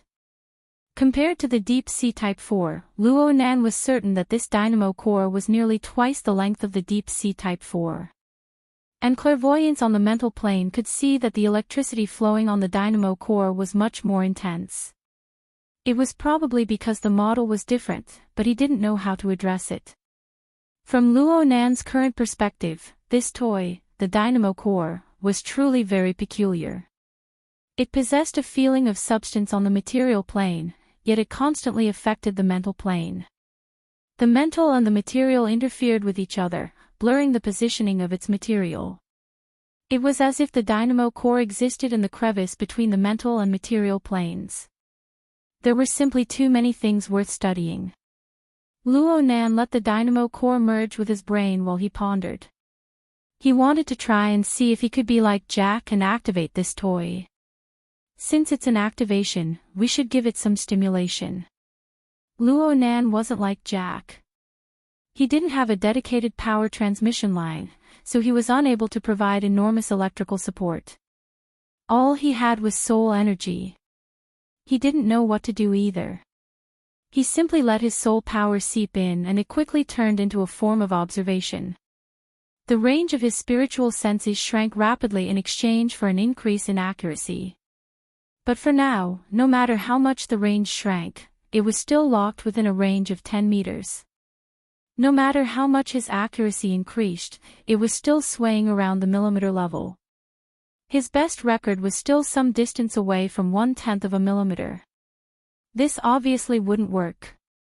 If one were to use the standards of cutting-edge technology to determine the precision of the dynamo core's craftsmanship, it would at least be at the nanometer level. That was 1/1,000,000th of a millimeter precision, which was close to the atomic scale. Just thinking about it made one despair. However, Luo Nan still knew that within the dynamo core, there existed an inconceivable sub-brain chip within the neuron-like structure of the cell body. It bore the burden of a huge amount of coding, translation, and calculation tasks. The reason he knew all this was because last week, the dynamo core had grown to a certain degree under the support of the abundant energy of the independent power station of the Gear Laboratory. Providing a huge amount of energy was obviously a more direct and effective method. Compared to an independent power station, Luo Nan's individual strength was negligible. Of course, the dynamo core did not respond. Sure enough, it's not that easy. If I can get Jack's dynamo core application technology and use it on myself, it shouldn't be considered as a cyborg, right? Luo Nan fell into a deep sleep with this thought in mind. However, less than half an hour later, he suddenly opened his eyes and moaned. This won't do, it's too dangerous. The method that Luan provided was indeed only a temporary measure. It wasn't completely correct. Luo Nan, in order to lose weight. If this chapter is not finished, please turn the page. Lightening the pressure on the body, making the soul and the physical body inseparable, tilting the soul deeper into the mental plane. At first, it was fine. The pressure on the body was reduced. Other than lethargy, coughing, and occasional shortness of breath, there were no other symptoms. But as time passed and he gradually fell asleep, the side effects of his soul delving deeper into the spiritual plane appeared. Chaotic, too chaotic. No matter how much Luo Nan desensitized the noise of his soul, the basic unit was right there. As long as the soul configuration, a concept he learned from Jack, fell into reality and truly existed, the circulation of energy and information would never stop. All sorts of information in the surrounding environment would be used at all times. In particular, this was a hospital, an inpatient department. Almost all the creatures here carried some sort of illness. One or two didn't matter, but when dozens or hundreds of them gathered together, they formed a gloomy and chaotic spiritual wave that covered every floor. A normal person might only feel a bit depressed, but Luo Nan could even hear the despairing weeping and howling of the patient. Life was withering and decaying, energy and information colliding, everything was gloomy and deathly still. It only took half an hour for Luo Nan to feel depressed. He couldn't go on like this. Luo Nan tried to find a better place for his soul to rest. But the problem was that this kind of place didn't exist on the mental plane, but it was in a deep and secluded area. It was far from the material plane, so it was impossible to maintain the state of being inseparable from the physical body. Wouldn't this be an out-of-body experience? Luo Nan tossed and turned on the bed. He was clearly sleepy, but the disturbance was endless. He was tormented to the point where he wanted to contact Mr. Bai and ask to be discharged. There isn't a single one that can accommodate soul strength without leaving the body. Ha! Luo Nan suddenly opened his eyes and grabbed the notebook at the head of the bed.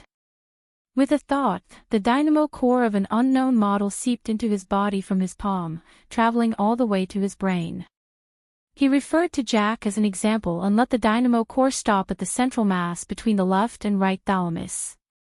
He poured his soul clairvoyance into it, entering the marvelous crevice of mutual interference between the mental and the material. It's working. It's really peaceful. It's like there's nothing at the end of the deep void. Luo Nan really fell asleep this time. It was incomparably peaceful. It was already 4:30 in the afternoon when Luo Nan woke up. It just so happened to be visiting time. His aunt was in the ward, staring blankly at him, lost in thought. Aunt? Luo Shuqing's gaze connected. This chapter isn't finished. Please turn the page. Her eyes were slightly moist, but she had already lost control of herself too many times since last night. She didn't want Luo Nan's mood to be stimulated again, so she took a deep breath and forcefully maintained a calm tone. Do you know how you came in? You slept in the car. Luo Nan put on an innocent face. In reality, he really didn't know how to alleviate the worry and anxiety of his elders. It was impossible for him to pat his chest in this situation and say, this kind of thing will never happen in the future. On the contrary, this kind of thing will probably happen more and more often in the future. Luo Nan's hesitation made Luo Shuqing comfort him. Are you feeling better now? The doctor said that it's mainly a neurological disorder. The symptoms aren't serious and you don't need to take medicine. Soak in a health pod a few times, stop coughing, drowsiness, and other conditions, and you can go home. Normally, Luo Nan should have asked something like, what's going on in the end, but he didn't want to say these empty words at this time. He just smiled at Luo Shuqing. I don't feel anything. It's like I skipped a day of classes. I've already applied for a long-distance video course on your behalf. It starts tomorrow. The conversation between aunt and niece was about to step onto the normal track when a soft electronic sound rang out. A face that Luo Nan was familiar with appeared on the display panel of the mechanical nurse. Mr. Xie Junping has come to visit. Luo Nan was quite surprised. This person's information is quite fast. Luo Shuqing was a bit surprised. Your friend? Yes. Xie Junping pushed open the door at this time and walked in with large strides. He shouted, Junior Nan, I heard that you're sick and hospitalized. What's the situation? He was stunned when he saw Luo Shuqing when he opened his mouth. He had read through Luo Nan's information and quickly realized the relationship between the two. He immediately bowed. Hello Mrs. Luo. I'm Xie Junping. I'm the same as Luo Nan, I'm also at Acumen College. It must be said that before Luo Shuqing saw through Xia Juanping's nature, this fellow's bright and cheerful appearance gave people quite a good impression. Luo Shuqing's first impression of him was quite good. Luo Shuqing was a very traditional woman by nature. Even though she really wanted to speak a few more words with her nephew, she still paid great attention to etiquette since they were guests. She chatted a few words with Xia Junping before excusing herself to understand Luo Nan's condition. She gave the two youngsters space to converse. Xia Junping bowed all the way as he saw Luo Shuqing out the door. He came back and bragged, even though a certain someone isn't sleeping and is hospitalized, the procedures related to the order club were all done in 3 days.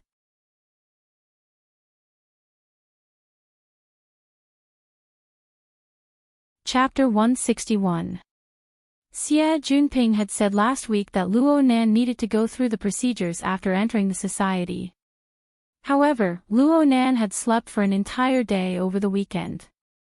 On Sunday, he had gone to the sanatorium to accompany his grandfather. On Monday, he had been directly admitted to the hospital. He had tossed all of these matters aside.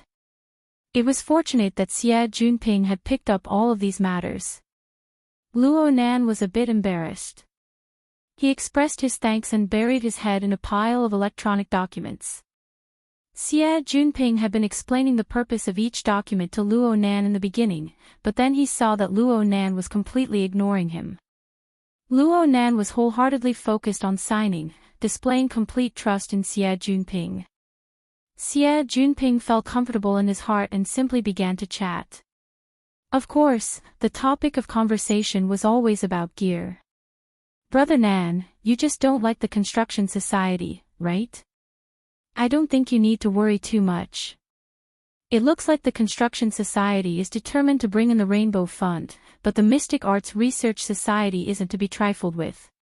When those people become willful, they dare to do anything. I've been asking around these past 2 days. They're all clamoring to start a war with the construction society. In comparison, the Rainbow Fund is still a legitimate company. They have to look at investment returns, right?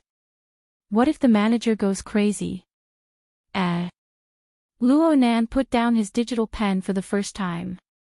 He raised his head and asked, gear. Aside from its location and design, are there any other high-value assets? I've never heard of this. Why do you think so? Right now, the premium between the two sides is not particularly serious. Luo Nan didn't speak. He learned something from Crag Burst. After last night's conflict in the dining room, Yan Yongbo really put in a lot of effort when he talked about gear. He treated it as a proper business and even gave the lawyer a deadline. It seemed like someone was forcing him. This was completely different from Luo Nan's initial conjecture of personal reasons. Also, the Mystic Arts Research Society also had an incredible background. Last Friday night at the Limestone Water Village pub, Luo Nan discovered during his operation that this society was actually related to the Order of Justice. In the past, Luo Nan did not have a direct understanding of the strength of a secret order. But this time, the power grasped by Elder Mo Luan of the Tiny Blood Flame Order was an eye-opener for him. From this, it could be inferred that the Order of Justice, whose strength was far above that of the Blood Flame Order, was certainly an incredible colossus. The bidding war between the Mystic Arts Research Society and the Construction Society seemed to have broken away from the competition between school societies and sponsors. It had entered a completely different level. Hopefully, he was just thinking too much. Of course Luo Nan had gear. If this chapter is not finished, please turn the page. Irreplaceable significance. He also believed that his mother's designs had the power to become a classic. But for powers like Quantum Corporation and the Order of Justice, what was the actual value of a wetland building? Luo Nan hated that he couldn't immediately return to school to see what was going on. At 5:00 o'clock, the hospital's visiting hours ended. Both Xie Junping and Luo Shuqing were persuaded to leave. On the other hand, Luo Nan truly began his health pod treatment. There was no dinner, and he had to be stuffed naked into a translucent nutrition pod. The most embarrassing thing was that Mr. Bai had personally come to supervise. Luo Nan seriously suspected that this overly carefree little old man had come to see him make a fool of himself. Don't be nervous. Don't you have a filter? If he could breathe, he would just take it as sleeping in the bathtub. By the way, since you just woke up, do you want to play some games? There's even a game.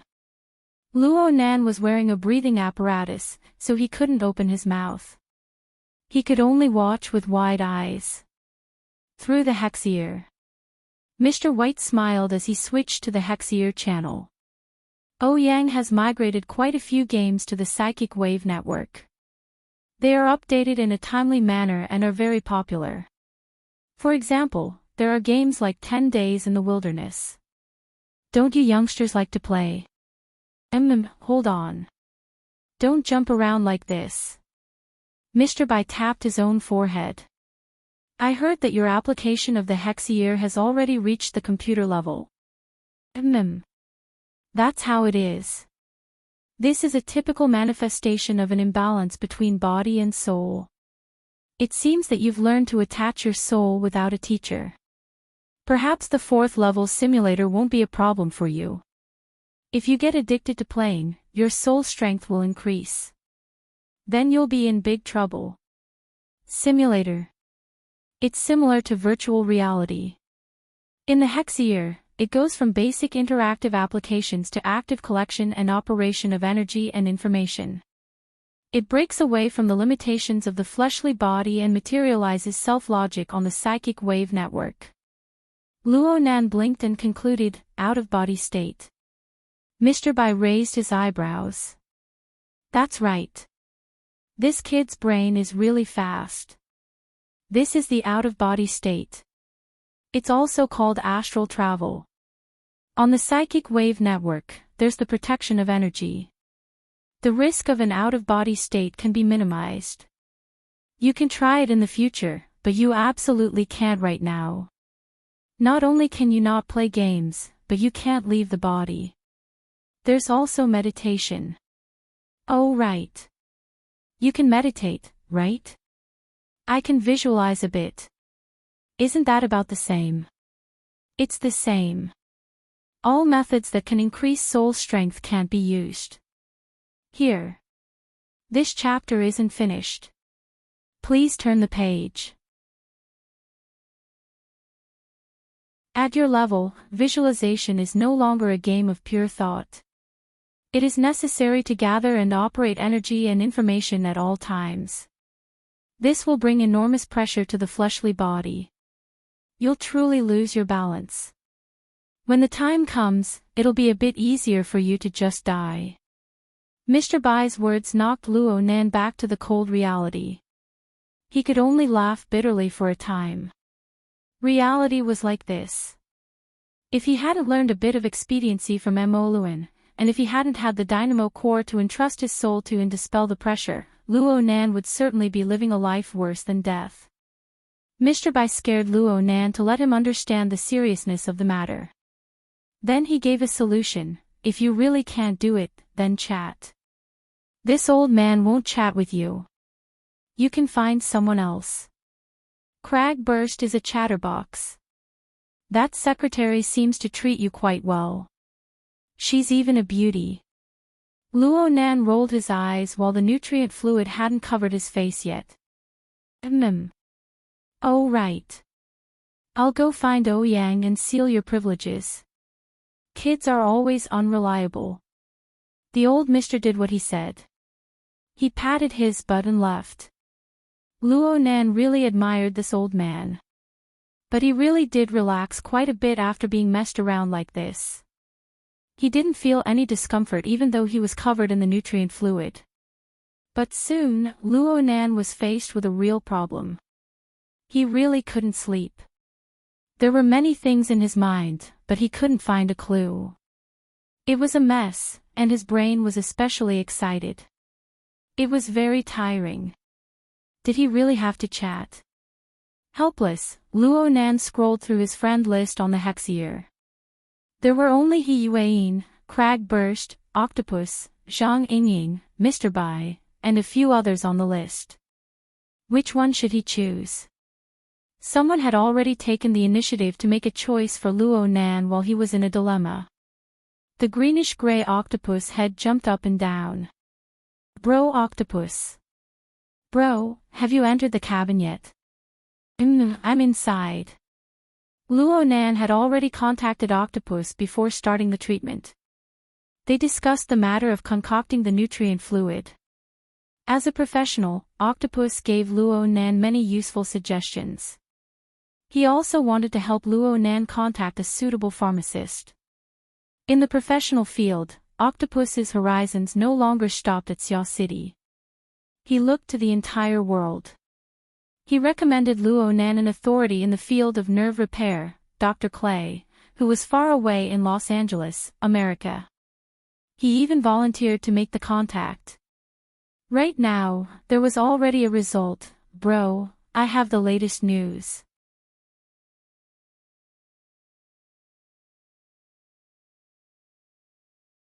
Chapter 162. Octopus chuckled. Luo Nan knew that it was almost done. Our luck is pretty good. Dr. Clay is quite interested in your case. He has already decided to take it. I've already paid in advance. Bro Octopus. Hey, you can't let me take advantage of you, right? That nerve drug of yours must be shelved. It targets neurons. Most of them are sympathetic and parasympathetic nerves. If damage has already appeared, it will be hard to predict what will happen if we continue to stimulate them. If we save this expense, wouldn't I be taking your grandfather's molecular formula for free? That's not how it works. That's how it works. Oh right, there's a small problem in this matter.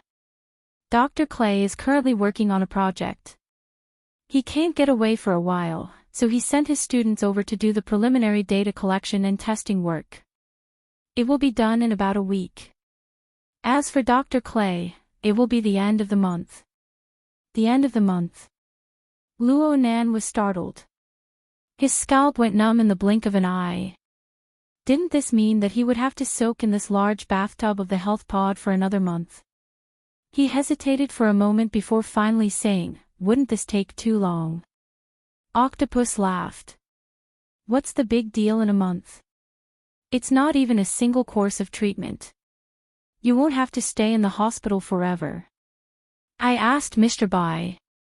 As long as you can suppress your cough and lethargy, you can leave the hospital at any time. Then you can report to the hospital every other night for specialized treatment. The society will reimburse you. After all, it's a work injury. Luo Nan knew that Octopus and Mr. Bai had talked. The light blue liquid of the health pod had completely covered Luo Nan's head by now. Even though he was wearing filters, earplugs, and other protective equipment, the strange, indescribably sticky feeling became more and more distinct. Luo Nan was not averse to this feeling due to his childhood experiences. He could faintly sense the composition of the nutrient fluid seeping into his body bit by bit with the precision of his senses. It affected the secretion of his body's chemical composition to a certain extent. Luo Nan could not help but carefully discern the minute changes within due to his years of habit. In the past, he could only sense it roughly. Now he was countless times more precise. Correspondingly, the operating efficiency of energy and information had unknowingly increased. Not good. Luo Nan suddenly came to his senses, and he hastily stopped the thought of clairvoyance. Even so, there were still many parts of his body that were faintly aching. This chapter is not finished. Please continue. The pain made him break out in a cold sweat. Was she trying to cure him or harm him? If he had to experience this for the next month, then Luo Nan really would have the heart to die. His restlessness delayed him for a while, and he was also distracted. Octopus could only call out again, "Hey, brother, what's wrong? Do you feel uncomfortable?" "It's nothing." Luo Nan couldn't say that he was courting death, but in the end, he couldn't help but grumble, "This place feels really vexing." He really suspected that the subtle feeling he had toward the health pod over the years would be completely subverted by the treatment period of a month or even longer. "Ha, you just need to get used to it. Actually, I don't know how much I envy you. Brother Octopus, really, I'm not lying to you." Octopus couldn't empathize with Luo Nan at this time. His attention was focused elsewhere. "You don't know who the student that Dr. Clay sent over is? Bai Xinyan. She's the flower of fantasy in the pharmaceutical world. She's absolutely a first-rate beauty. She's not any worse than your secretary." Luo Nan decided not to say anything. But Octopus was inexplicably excited. TSK. She was really hot back in the day. If it wasn't for Mr. Bai keeping a close eye on her back in Xiao City, I would have definitely chased after her. Think about it. You get to spend a month with such a beauty. Yeah, even if you spend 3 weeks with her, it's still a golden opportunity. Luo Nan was stupefied. "Mr. Bai?" "Yeah. She's Mr. Bai's daughter. She's also a mentally enhanced ability user, but she's even more talented in pharmaceutical studies. She's Dr. Clay's favorite disciple. She even surpasses him in some areas." "Oh right. You need to remember that Mr. Bai and his daughter don't have a good relationship. Bai Xinyan left for America and hasn't returned for many years. It seems that this is one of the reasons. Don't use your relationship to worm your way into getting close to her.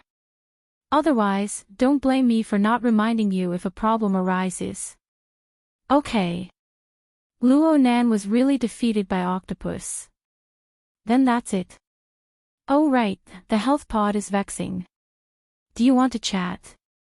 Tonight is free." Several bouts of cold rain drifted past. The chill gradually grew heavier. The sky of Xiao City darkened earlier and earlier. Today was another day with dense clouds and no rain. The cool and refreshing autumn weather had been blown to who knows where. This chapter is not over. Please turn the page. Xiao City Airport. Inside the VIP lounge. Yan Yongbua sat quietly on the sofa. His posture was upright and his expression was dull. He looked completely like a successful businessman. His aura was a bit stronger than that of Quantum Corporation's Xiao City Area CEO, Hu Yuli. However, Hu Yuli didn't mind. He minded his own business, drinking tea and resting. Occasionally, he would cast a glance at the enormous projection area in the lounge. Right now, the projection area was broadcasting a special program produced by the Star Associated Society. The host spoke extremely fast as he asked the expert, "Why did deep blue walkers appear in Xiao City?" It seems that the military has never sent this force to any metropolitan area, let alone to fight within. This should be the first time in history. Expert One's expression was wooden as he spoke. There have been. From what I remember, there was one in 90 years, but it wasn't to carry out a military mission. There should be others, but they have always kept a low profile. Most of the time, the public has overlooked them. The host immediately passed this fellow who didn't know how to cooperate. He consulted Expert 2. Most of us have the impression that deep blue walkers always appear in the wilderness or on the sea. They always fight with mutants. This gives us an innate impression that wherever deep blue walkers appear, it is always extremely dangerous. Expert 2's face was filled with a strange smile that said, "I knew you were going to make big news." He spoke rather fluently. Not only do we have to pay attention to the appearance of deep blue walkers, we also have to pay attention to the reaction speed of the government and the military. The number of deep blue walkers is limited. There are currently only 4 divisions in the entire world, and they aren't filled up all year round. Normally, they operate in teams. Currently, combining all the information, the number of deep blue walkers that appeared in the early morning hours of the first is already very large. The possibility of a temporary transfer is very small. This means that they have always been in the vicinity. They might even be on standby in Xia City. As for why, we can only see the subsequent developments and the information excavated by all parties. Expert 2 didn't present any actual evidence, but he gave people unlimited room for imagination. Only then was the host satisfied. Now, we will cut to a short video to further understand the deep blue walkers. At this moment, a sweet-sounding bell rang out in the lounge, indicating that the passenger spaceship they were waiting for had already entered the airport. Hu Yuli and the other pickup personnel all stood up. Only Yan Yongbua stared at the projection screen without moving for a long time.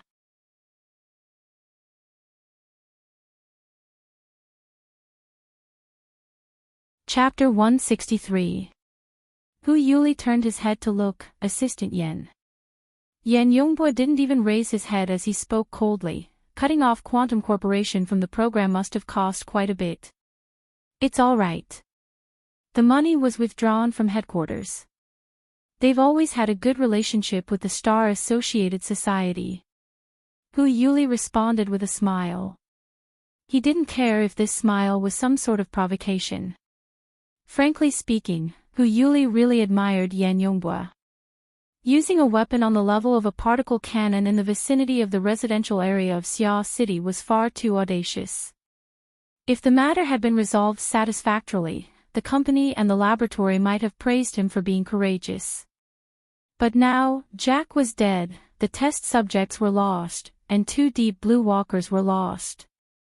The entire operation was a complete failure. The so-called courageous had become arrogant. The direct losses caused during the operation could only be counted as a small fraction of all the troubles they faced. The Xia City government and military were already badly battered because of the human-faced arachnid incident. The cannon in the early morning hours of October 1st directly smashed the chaotic situation into a muddy pit. Who knew how many people in the political, military, and business circles wanted to fish in troubled waters and reshuffle the cards? 3 days after the incident, videos and photos of the deep blue walkers appearing in Xia City had already broken through Quantum Corporation's blockade and quietly circulated on the internet. After accumulating enough, it exploded with a bang. Although it didn't involve particle cannons or Darksider species, the deep blue walkers themselves were already an extremely prominent symbol of danger. In addition, earthquakes had occurred frequently over the past half a month. Both sides were intertwined together. Just a casual association would cause all kinds of strange and wonderful stories to circulate. Even the core insiders would be flabbergasted by some of these stories. These effects continued to ferment over the course of a week. The Star Associated Society, which had always pursued novelty and speed, even produced a special program a week after the incident. It wasn't unprecedented, but it was still very rare. Admittedly, Quantum Corporation's competitors were playing dirty in the dark, but it couldn't be denied that the entire incident was popular in society. At this point, the situation was completely out of control. As the nominally highest decision-making body on Earth, the Planetary Joint Development Organization Program Committee, Star Associated Committee, expressed disappointment with the Xia City government and military's ability to control. Please continue to the next page if this chapter is not finished. They were unable to properly control a war-level weapon like the charged particle cannon. They were unable to monitor a highly destructive team like the Deep Blue Walkers. They were unable to deal with the aftermath. The government and the military of Xia City had been slapped in the face over a dozen times. They flew into a rage out of humiliation. They immediately stopped all cooperation with Quantum Corporation regarding the human-faced arachnid matter. All sorts of investigation teams were sprayed out like water, heading towards every organization of Quantum Corporation. As for reasons such as the Darksider species, they were directly ignored in a situation where Quantum Corporation's headquarters was unable to fully endorse them. Hu Yuli had been managing the Xia City region for nearly a decade, but he had never encountered such a precarious situation. It was as if a team of military police would come in at any time and drag them all to prison. However, the headquarters still maintained an ambiguous attitude. On one hand, he didn't say a word about the suppression of Xia City's government and military. On the other hand, he controlled public opinion from beginning to end. He even controlled the tone of Xia City's government and military. He perfectly avoided the heart of the storm. No matter how one looked at it, they were treated like abandoned pawns. Hu Yuli's mental preparation had been going on for the past 3 days. After repeatedly smashing the jar, he became more and more calm and composed. On the other hand, it was worth exploring what Yan Yongbo was feeling right now. At this time, the sound of footsteps could already be heard from the VIP passageway. Hu Yuli called out once more, "Assistant Yan." Yan Yongbo finally stood up. He straightened his collar and walked out with large strides. He walked in front out of habit, snatching Hu Yuli's seat of honor. Hu Yuli wasn't the least bit angry. Yan Yongbo's timing was just right. The group had just left when they saw a flight attendant leading a tall woman into the passageway. The woman wore a long, camel-colored windbreaker. She carried a large, dark brown backpack on one shoulder. Her upper body seemed to be casually draped in a white t-shirt with ghost patterns. The image of a ghost face was supported by the curved lines of the shirt. It was extremely bewitching. She wore black trousers and high heels under the hem of her shirt. Her long legs were straight and soul-stirring. Her long, wavy hair, dyed brownish-yellow, draped behind her shoulders. She wore a black mask on her face, covering half of her porcelain-like cheeks. But when she saw the stream of people pouring out of the lounge, she smiled. Her slightly wide lips formed an upward curve. Her teeth were white like jade. She was confident and at ease. It made the dignified female flight attendant beside her pale in comparison. This chapter is not over. Please continue to the next page. Yan Yongbo took a deep breath and walked up to her. Supervisor Bai, it must have been hard for you to come all the way here. Hu Yuli followed and expressed his concern. I heard it wasn't a peaceful journey. It was hard to tell where Supervisor Bai was looking after her black mask. However, she responded to Hu Yuli's question. Yes, we were attacked by a 3-headed vulture. It was a false alarm. As she spoke, she carried her backpack and continued walking forward. Some of the flight attendants wanted to take the backpack from her, but for some reason, they didn't dare to move. Yan Yongbo and Hu Yuli naturally followed by her side and returned to the VIP lounge. After throwing the dark brown backpack on the sofa, Supervisor Bai sat next to it. Her elbow propped up the bulging bulge as she took off her sunglasses. Her wild cheeks that never seemed to be at peace were now completely free from the shackles. In particular, the pair of eyes that were deeply sunken in his eye sockets seemed to flicker with light at any moment.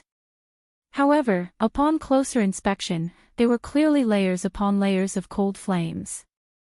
Hu Yuli didn't look directly at such eyes. He picked up his teacup and lowered his head in contemplation. Yan Yongbo, on the other hand, raised his head and faced this new colleague with the calmest and strongest attitude. At least, that was what he had to think for now. In the end, it was Hu Yuli who laughed. Supervisor Bai, it must have been hard for you to come all the way here. We have already prepared a place for you to stay. Why don't you take a rest first? That's not necessary. I haven't been back to Xia City for a long time. I have an appointment with a friend. Supervisor Bai glanced at the 2 people in the room and smiled. Let's get down to business before we settle our personal matters. The task assigned to me by the laboratory is to investigate the relationship between the Deep Blue World's Soul Sect and the various secret sects on Earth. So far, the most valuable information came from Assistant Yen. It is said that Jack personally admitted that he knows some of the contacts of the Soul sect. Seeing that Supervisor Bai had gone straight to the point, Yen Yongbo secretly heaved a sigh of relief. He immediately replied, yes, including a senior member. So, what's the specific situation? Yen Yongbo paused for a moment before saying, Jack is dead. We are pursuing the relevant clues to obtain his relevant information and records. We are currently working on it. Supervisor Bai picked up her sunglasses with one finger and magically made the sunglasses spin on her fingertips. More specific.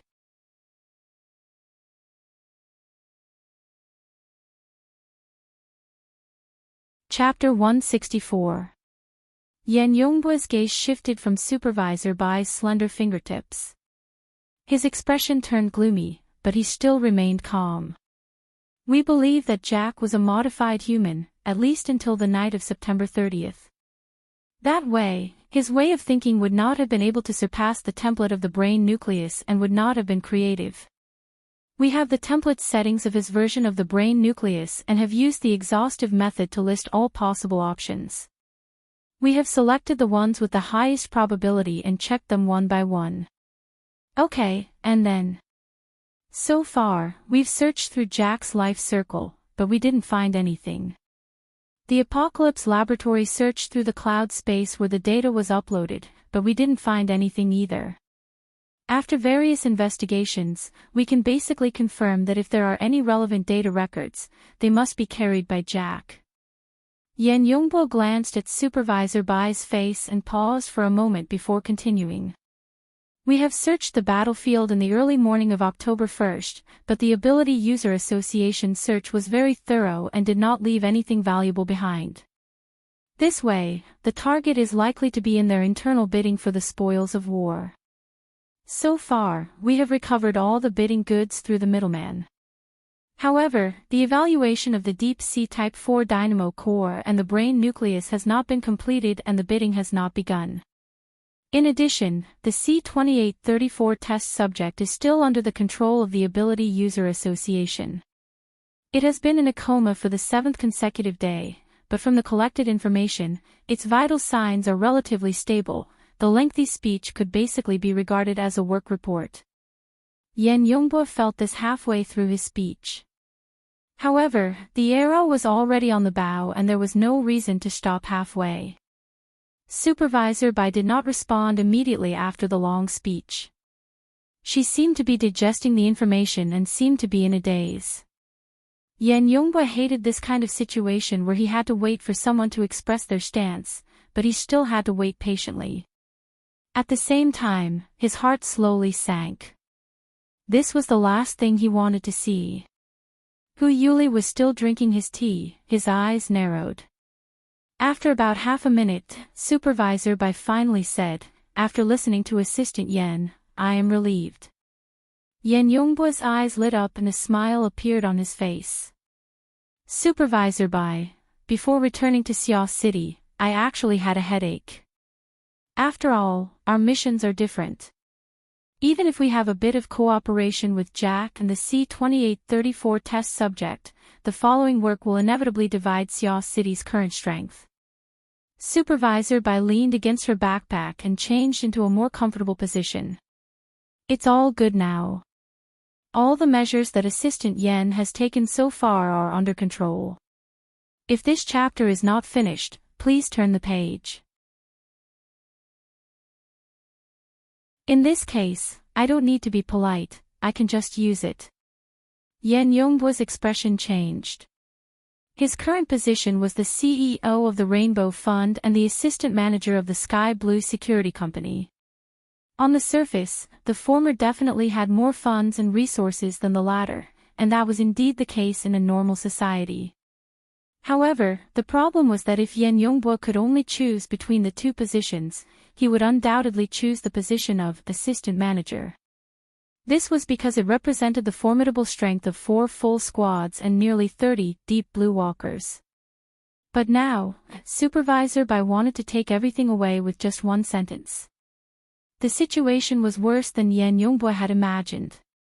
Supervisor Bai wasn't just making empty promises. She had the signature of the Quantum Corporation headquarters and the Apocalypse Laboratory. When this electronic document was inserted into Yan Yongbo's work wristband, the authority settings on it came into play. Yan Yongbo's direct leadership of the 4 Deep Blue Walker squads, which was the position of Chief Captain, was transferred to Supervisor Bai. Currently, Yan Yongbo was only an assistant in name at the Sky Blue Security Company. In reality, there was no longer any meaning. Yan Yongbo's face was ashen as he stared at Supervisor Bai's dazzling face. His aura was already fluctuating faintly and the blood in his chest was about to boil. Supervisor Bai's relaxed posture did not change. She smiled at Yan Yongbo and continued to gather the power in his body. Hu Yuli could not sense the power mode of the burner, but he found that the atmosphere in the room had become extremely dangerous.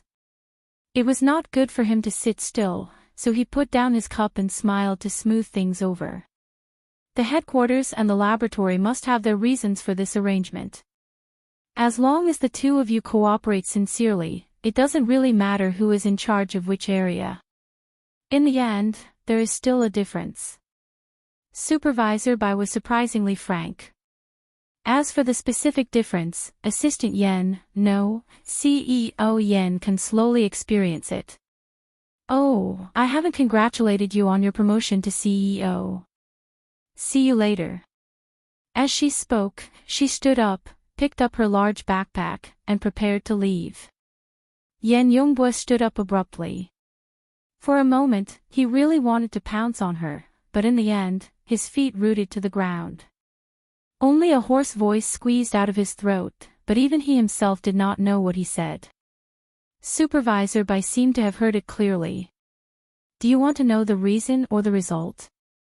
Why don't I tell you both? Research is not your job, so mistakes can be forgiven. Excavation is a task you cannot afford to make mistakes. However, Xia City's limited power cannot be divided up just for you. At the end of the day, you are still, this chapter is not over. Please continue to the next page. Failure is inevitable. As for the reason, it is very simple. You are on the wrong team. She smiled slightly. When she passed by Yan Yongbo, she patted his face lightly, then put on her sunglasses and walked out. Yan Yongbo was in a daze. When the door to the lounge opened, he seemed to have woken up from a dream. Finally, he rushed forward and the words that he thought he would never say rushed out of his throat. Supervisor Bai, you should know that I didn't choose a side. Supervisor Bai aimed her dark glasses at him. Are you refuting me? Fine, so what if I have wronged you? Yes, you are very self-aware. You gave up your job at the Apocalypse Laboratory. And your research mission, you came to Xia City and took charge. I heard that you even want to pursue the He family's daughter. Yan Yongbo was a little stunned and did not know how to answer. Supervisor Bai's lips cracked slightly, revealing a beautiful and magnanimous smile. Do you want to realize your self-worth? What is your value? I'm sorry, I have to quote someone. Without the platform of Quantum Corporation and the Apocalypse Laboratory, you are nothing. You chose the excavation mission and chose to work as a human. You are destined to be dominated by God. Then if you chose the research mission and chose to work as a God, then dedicate yourself to God. Now do you understand where your mistake is? You are indeed on the wrong team. You are wrong because you are on your own side. Yan Yongbo was stunned on the spot. You are the first burner since the creation of Earth. You should understand where your value lies. If you are willing to cooperate, you can show it at any time. These 4 teams of Deep Blue Walkers are still yours. Supervisor Bai raised her hand and shook her fingers lightly, bidding him farewell. Soon, Supervisor Bai's figure disappeared into the VIP passageway. Yan Yongbo stood at the door in a daze. Inside the room, Hu Yuli saw him like this. He was delighted but also felt a little sad. In the end, all that was left was rejoicing. Fortunately, I am going to retire. I missed another chapter. As of yesterday, I have updated 30 chapters in 9 days. That is 6 chapters less than expected. I really overestimated myself. Fortunately, the holidays are coming soon. Current progress, subscription monthly pass February 15th. In addition, adjust the update time. Try to avoid being affected by class affairs. The 4 updates will be at 8 o'clock, 1400 hours, 2000 hours and 2400 hours. Do your best to update at a fixed time. The positive and negative time should not exceed half an hour. But if you adjust the schedule, it will probably be at the end of the holidays. Everyone, please bear with these 2 points and lose weight.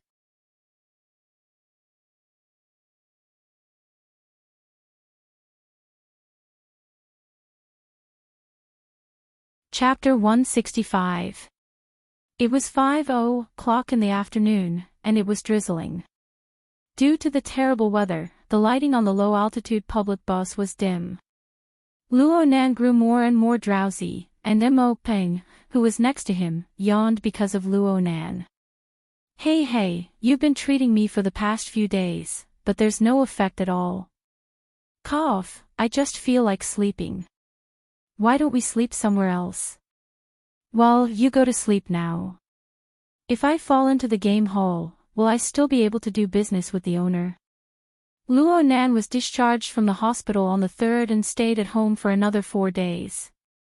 In the end, Mrs. Luo Shuqing felt that staying cooped up at home wasn't a good idea. She had Mo Ping urge Luo Nan to go out and relax. However, Luo Nan really wasn't in high spirits. Anyone who was carrying a bomb that could explode at any time would probably feel the same as him. More than a week of treatment was not as ineffective as Mo Peng had said. His lethargy, coughing, and other symptoms had been greatly alleviated, at least until last night. Yesterday was the night of October 6th. The Blood Flame Order, which had been silent for many days, probably felt that most of the people's energy was focused on the Deep Blue Walkers. The rumors regarding the human-faced arachnid had died down, so they resumed their grazing activities. As before, Mo Luan led the Wraith Sign, who had perfectly disguised himself as a former member of the same species. He circled all over Xia City. Then, he was very lucky to bump into a member of the same species who wasn't so lucky. Ah woo, the Wraith Sign swallowed a mouthful of the Wraith Sign, treating it as a dessert. Then Luo Nan had a lot of fun. Luo Nan had managed to alleviate the imbalance between his body and soul with great difficulty, but the Wraith Sign's feedback caused the situation to collapse in an instant. Were it not for Luo Nan's out-of-body state and digesting this benefit in advance, it was very likely that his blood would have splattered all over the health pod. It would have been a huge news event at Renai Hospital. Next, Luo Nan paced back and forth outside his fleshly body for most of the night. He made repeated attempts before he was able to use the dynamo core as a buffer to carefully store his soul back into his fleshly body. However, it was also this torment that caused his soul strength to increase by another level, causing the pressure on his physical body to increase once more. This caused all the healing he had done in the past few days to go to waste. All the symptoms showed signs of relapse. After exchanging a few words with Mo Peng, he started coughing again. Mo Peng didn't know what to do with him. He was going to the game hall to enjoy a feast later. If this chapter is not finished, please turn the page. Now that he found it boring to play mobile games, he didn't know what to do.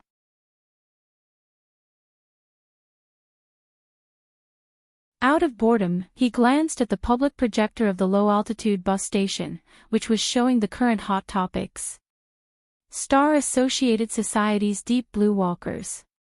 The talkative host, the dull expert, the slick expert, and the well-produced video editing combined to form a quadrilateral that constantly changed its center of gravity. It was actually very attractive. Mo Peng was captivated by the edited footage of the Deep Blue Walker. At that moment, the program entered the interactive segment between the audience and the experts.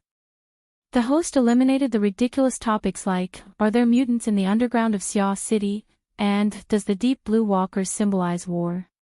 He chose a more professional and more basic question. There's a saying that Deep Blue Walkers don't just refer to a single piece of equipment. They also don't refer to a single person. Only when the burner is combined with a deep blue armor custom-made for them can they be considered a true Deep Blue Walker. Is that right? Wrong. The dull expert was an authoritative figure in the relevant field. His professional knowledge was impeccable. He immediately replied, strictly speaking, Deep Blue Walkers can be considered a kind of systematic concept. It is established on the basis of system theory and the archetype neural format theory. It requires the human nervous system to be the core to arrange all kinds of resources and obtain the most optimal results. The first application research of this theory was conducted by Quantum Corporation's Deep Blue project. As for the Walker, it's another name for the prototype machine. It has two meanings. The first is a pedestrian on the road. The second is a Buddhist term that specifically refers to a person who has entered the path of cultivation but hasn't taken a vow. In other words, this research is only at the beginning. It's just on the road. There's still a lot of follow-up work to do. In terms of the individual, the burner is fully deserving of being the core. It's just that it's limited by the natural conditions of the human body. It needs a special exoskeleton to supplement and assist. Therefore, the relationship between the burner and the custom-made armor is one of leading and supporting.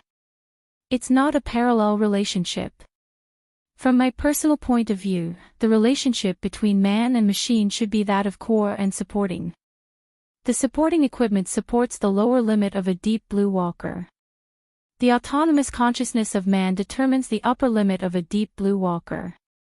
The host was already starting to regret letting the dull expert speak. At this moment, who knew how many people in the audience at this moment? It was unknown how many people in the audience were watching. They would close their eyes and yawn. Or they would simply switch channels. Mo Peng was one of the yawning members of the audience. But when he turned his head, he saw that Luo Nan had raised his head at an unknown time. Luo Nan was staring fixedly at the projection screen. Oh right, this wooden expert was promoting the archetype formatting theory. It was the thing that Luo Nan couldn't stand. Mo Peng was really worried that Luo Nan would get angry and fall sick again. He hurriedly advised, this bro is showing off. It's as if he's the only one who understands, what you say isn't without reason. Luo Nan was referring to the words, autonomous consciousness of man, that came after the wooden expert. It coincided with the situation he had been tossing and turning these past few days. It was just that the situation was a bit more complicated. But Luo Nan could foresee that if he could increase the endurance of his fleshly body, then the lower limit of his abilities would correspondingly increase. The problem was, how to do it. It was practically impossible to keep up with the tempo of increasing the strength of his fleshly body step by step. Then, should he transform his body? Mo Peng gave him a push just as he was muttering to himself, let's go. We're at our stop. The low-altitude bus stopped at the most bustling city center of Xia City. No matter what time of day it was, this place was always filled with people. Luo Nan did not have a good feeling about this place because it was far too stifling. As he walked on the pedestrian walkway, the towering buildings all around him seemed as if they would collapse at any time. Ahaha, Frost River reality. I'm coming again. Mo Peng suddenly became excited. Luo Nan raised his head and saw the gorgeous holographic advertising wall of Frost River reality not too far away. It was currently broadcasting scenes of hot-blooded battles. Battles in the wilderness, battles in lava, battles in the deep sea, battles in space. Each and every battle scene seemed to be real. They attracted the gazes of passers-by. Virtual reality had a fatal attraction to almost all young people. As the largest reality-based chain store in Xiao City, every Frost River Reality was actually a large-scale amusement park. There was no need to worry about not having a place to kill time. Of course, with Mo Peng's personality, it was impossible for him to quietly come and play with 2 or 3 people. Just as he was looking left and right for people, a call came in. Peng 17, Lilith Nanster, come over here. You guys are really slow. I've been drinking so much cold drinks that my spine is about to freeze. A group of young boys and girls had already stopped at an ice cream store near Frost River Reality. They were just waiting for them to come over.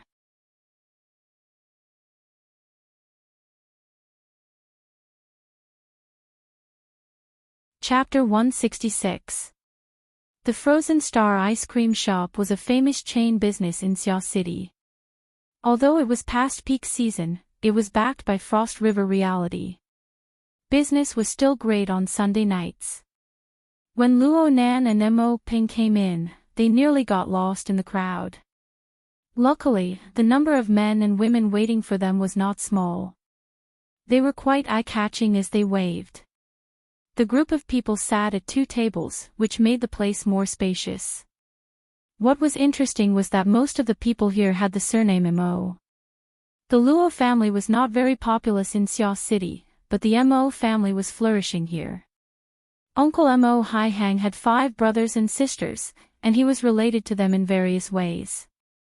It was not difficult at all for him to pull together hundreds of people.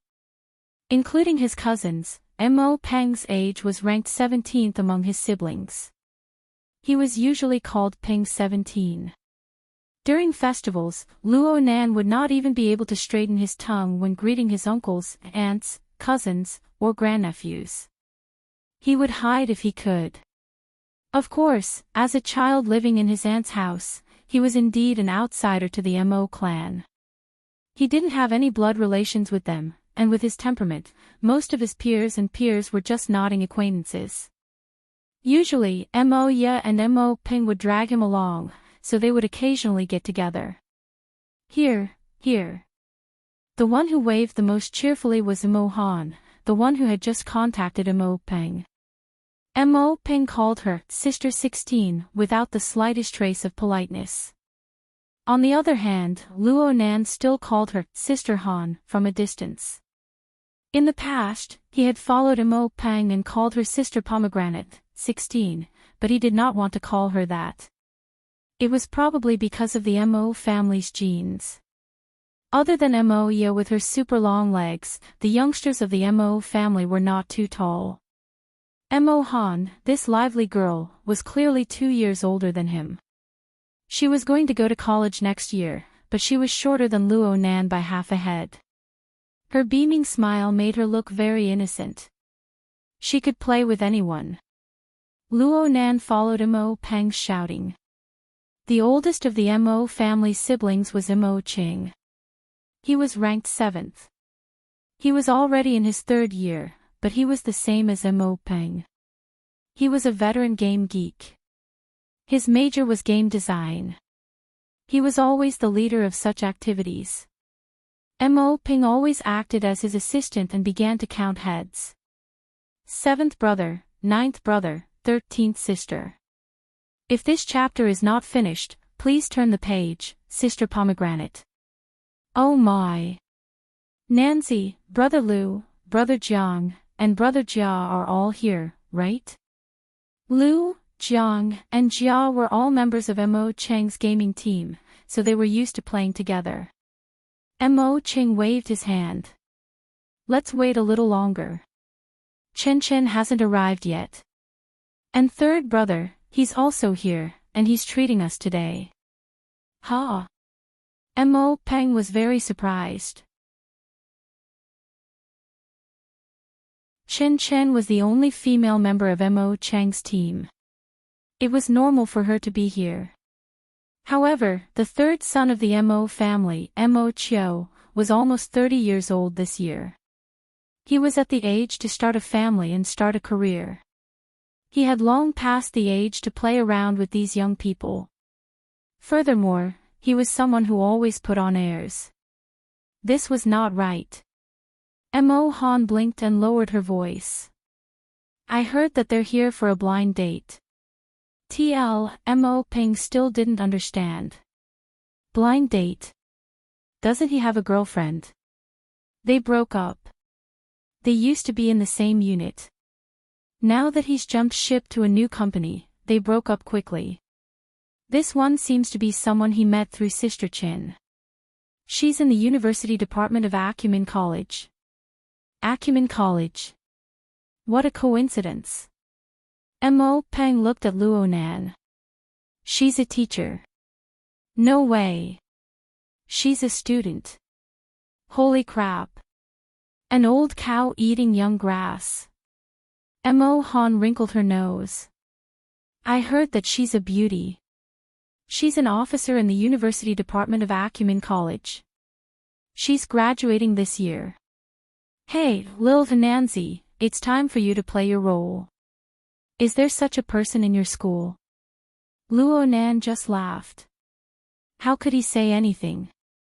Mo Peng was very impressed. It looks like third brother Chiu has struck it rich. He invited the 10 of us to play games for the sake of a blind date. In the name of friendship. Mo Han had the appearance of someone who understood the world. Playing games is good.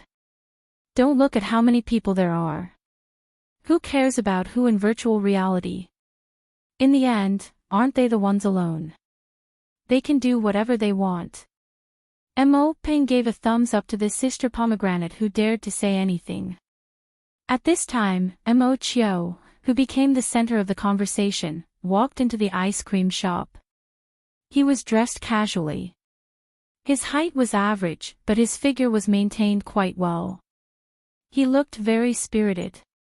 He had the maturity of a person in society and a bit of superiority. Perhaps it was very lethal to young girls who had yet to leave school. Mo Chiu frowned a bit at the noise of the ice cream shop. This chapter is not finished. Please turn the page. This wasn't his ideal location for a friendship. Actually, Frost River reality wasn't it either. But since he was already here, he would take things as they came. He greeted his group of brothers and sisters. His posture was calm and he looked very confident.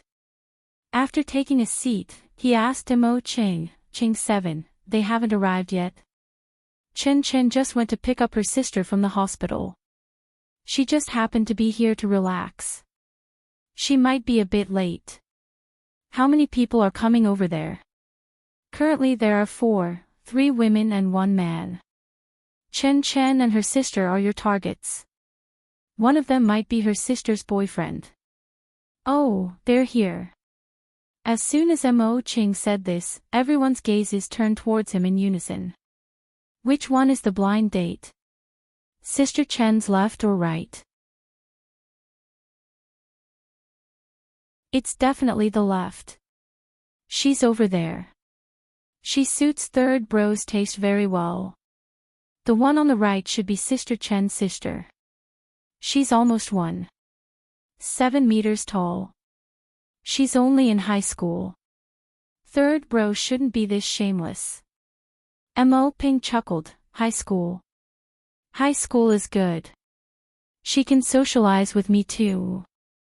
Mo Han extended her hand and gestured on top of his head, girls with short bodies are cute. Boys with short bodies, she suddenly felt the unfriendly gazes from all around her halfway through her words. She stuck out her tongue and stopped talking. Chen Chen's group had already arrived while they were whispering. Mo Chiu took the lead and everyone stood up to greet them. Luo Nan just stood up when he saw the slim woman next to Sister Chin. He was stupefied. She didn't immediately discover Luo Nan in the crowd. Instead, she followed her sister and greeted everyone. But she still had to see. The two locked gazes. Luo Nan had already mentally prepared himself, but the other's face paled. She didn't make a sound. Sister Chen had already introduced herself clearly, my sister, Chen Xiaolin. Acumen College's Mutual Aid Association secretary, that's right. She was Shuelei's girlfriend, Chen Xiaolin, who was admitted to the hospital for treatment after suffering a fright at the Limestone Water Village pub last Friday. Luo Nan never expected to bump into her in this kind of situation. It looked like Chen Xiaolin's impression of him hadn't been eased by nearly 10 days of treatment. This was awkward.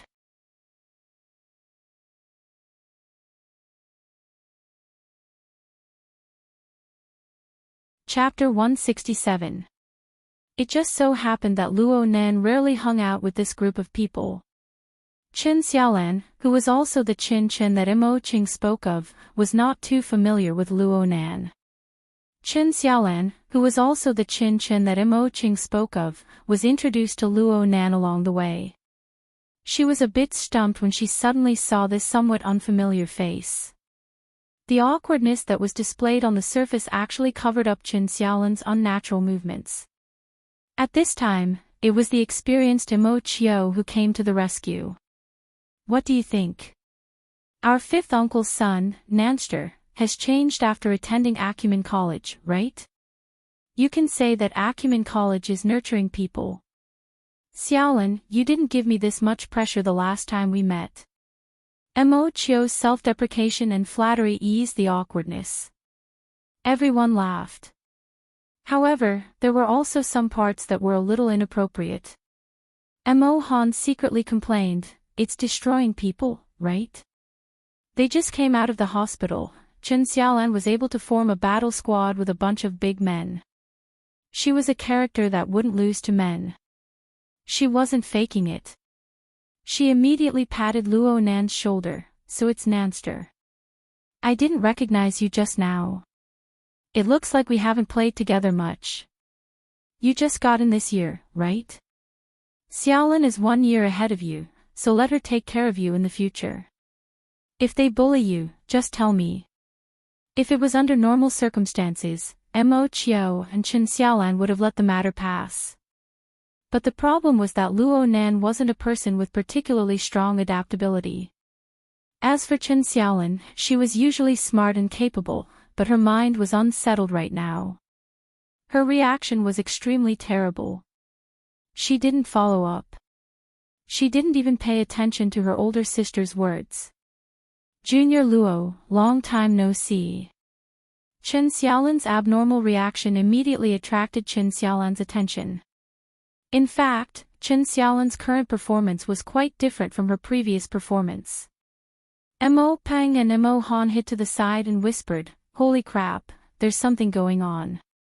But to Luo Nan, this level was practically a loud announcement right next to his ear. Luo Nan glared fiercely at them. Chen Xiaolan didn't hear the whispers on the other side.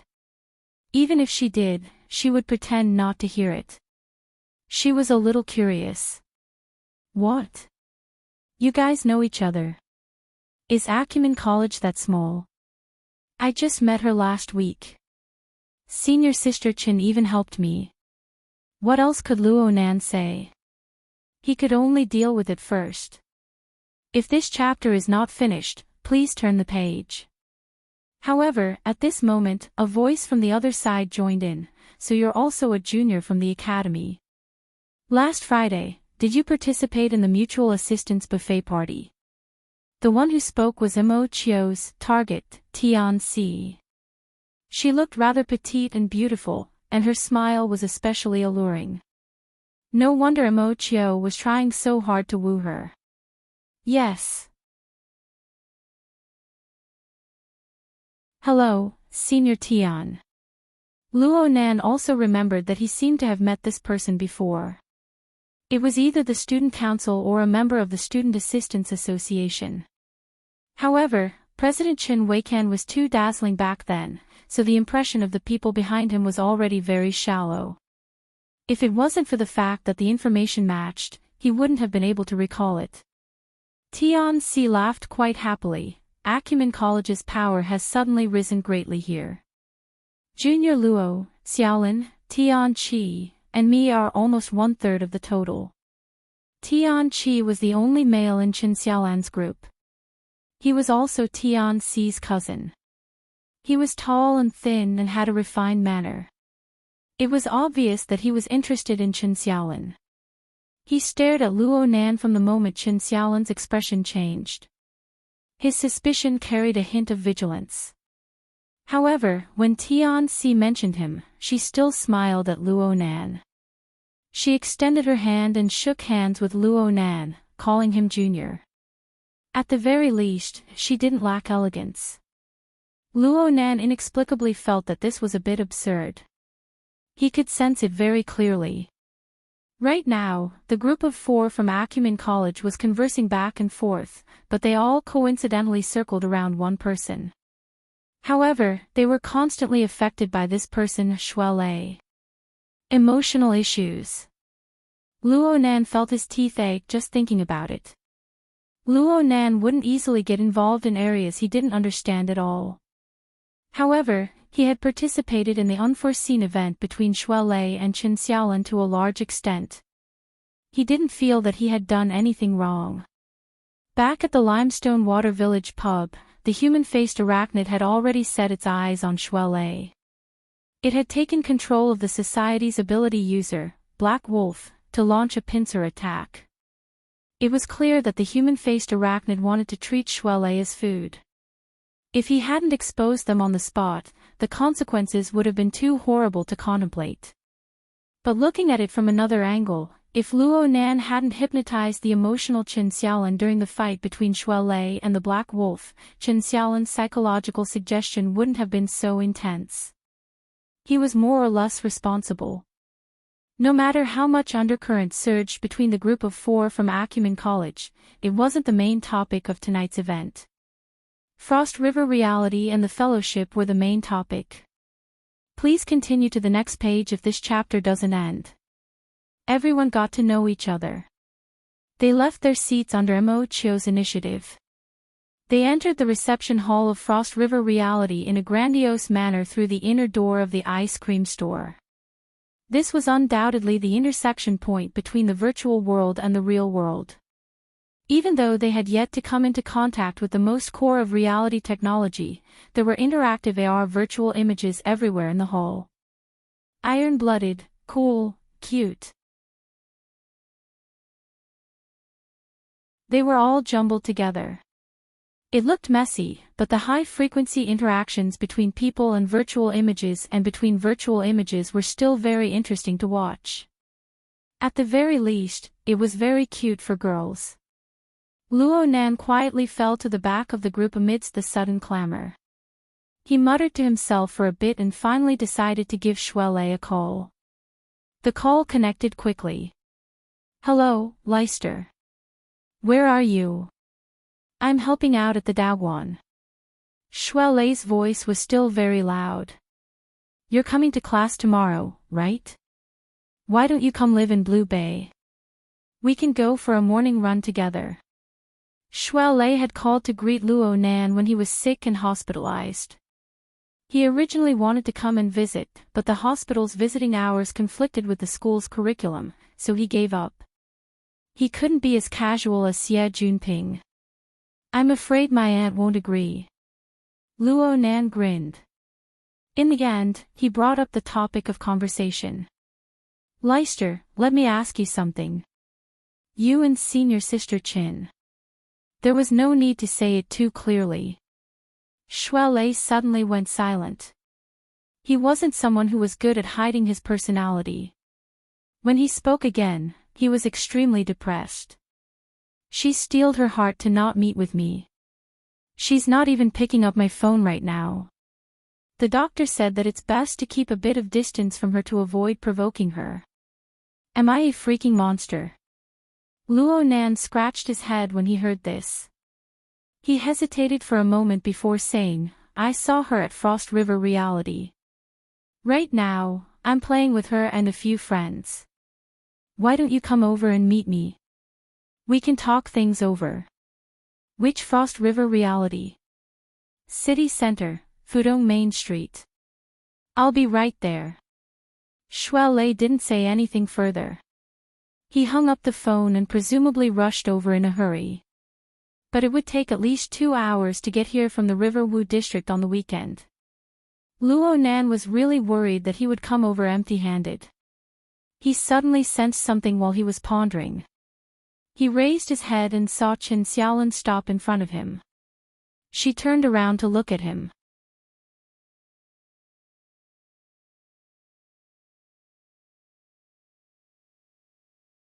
Chapter 168. Clearly, Chen Xiaolin was deliberately waiting for Luo Nan. Tian Luo Nan greeted, "Senior Sister Chen." Chen Xiaolin spoke very bluntly, "You're in contact with Leicester." Luo Nan was a bit embarrassed. His coughing came surging up at this time and his face turned red. But now that they had pulled away from the team in front of them, some things could be said. "I heard that Senior Sister hasn't seen him all this time." Actually, the matter at the time. Luo Nan coughed with great difficulty. He wanted to explain but he didn't know where to start. From the bottom of his heart, he felt that it was better for Chen Xiaolin to never know about this level of things. "I can more or less understand what happened." "Oh." Chen Xiaolin watched Luo Nan, but the focus of her gaze wasn't on his face. "My dad used to be a special police officer. Leicester's father was also a special police officer. Their profession always brings them into contact with some very dangerous things.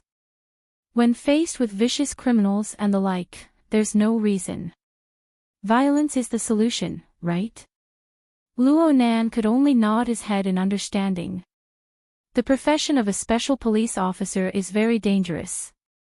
Right now, Leicester's father is more or less a police officer. But my dad wasn't that lucky. He was blown to pieces during a mission. This happened about 7 or 8 years ago. Luo Nan was stunned hearing this. He wanted to open his mouth to console her but he felt that it was meaningless. Plus, Chen Xiaolin's attitude was very calm and unperturbed. "Junior brother Luo, I don't need to hide it from you. Leicester is the type that I really like. He's just like my father. He's firm, strong, simple, and generous. But when I think about how he might be like my father in the future, struggling between all kinds of dangers and never getting tired of it, I can't accept this." Chen Xiaolin shook her head amidst Luo Nan's silence. She suddenly laughed, and more realistically, "I can't understand Leicester and your logic." Luo Nan spoke in a low voice, "Senior Sister, you're saying..." Chen Xiaolin stared at him. "Why did you and Leicester act like it was a matter of course when faced with that kind of situation? You didn't feel surprised at all? Panic? It was as if the surroundings should be filled with these things. Did you know? Your expressions at the time made my heart go cold." At this point, Chen Xiaolin took a deep breath and finally said, "You and I may not be people of the same world. I can't understand, and I don't want to understand, let alone come into contact with you." Luo Nan was silent again. A long while passed before he said, "I have a general understanding of Senior's intentions. But I don't know anything about this sort of thing. I just thought that between you and me, if this chapter is not finished, please turn the page." It's rare to be able to say things out loud like this. I think with Leicester's personality, he's definitely not the kind of person who pesters others, right? At the same time, Luo Nan could see that Chen Xiaolin was an extremely rational person. She probably wouldn't turn back once she made her intentions clear. He was pessimistic about the results of Shuelei's visit. But no one could accept this for Shuelei. Chen Xiaolin was indeed reasonable. She nodded gently. "All right, let him come. Let's make things clear. Then thank you Senior Sister Chen." Luo Nan nodded and let out a secret sigh of relief. This sort of thing was a domain he was unable to understand. Forcing himself to do this caused a layer of hot sweat to appear on his back. The distance between the two and the group grew further and further. Many people turned their heads to look, especially Tian Qi. He kept his gaze cast over, looking a bit gloomy. Luo Nan could understand the knot in Chen Xiaolan's heart, but some things weren't that easy to accept. He thought for a bit and couldn't help but ask, that person. Chen Xiaolan laughed. She actually flexed her arm to make a bulging motion. He's not my type. Clearly, Chen Xiaolan's mental state had calmed down quite a bit after talking about this matter. She could tell jokes now. This was obviously good for her, but the result for Shuelei would only be more negative. Luo Nan sighed in his mind. He and Chen Xiaolan increased their pace to catch up to the group. Right now, the situation of the large group was quite interesting. Most people were paying attention to the center of attention of this get-together, which was Imo Chiu and Tian Si. However, Tian Si was paying attention to Tian Qi, and Tian Qi was paying attention to Chen Xiaolan.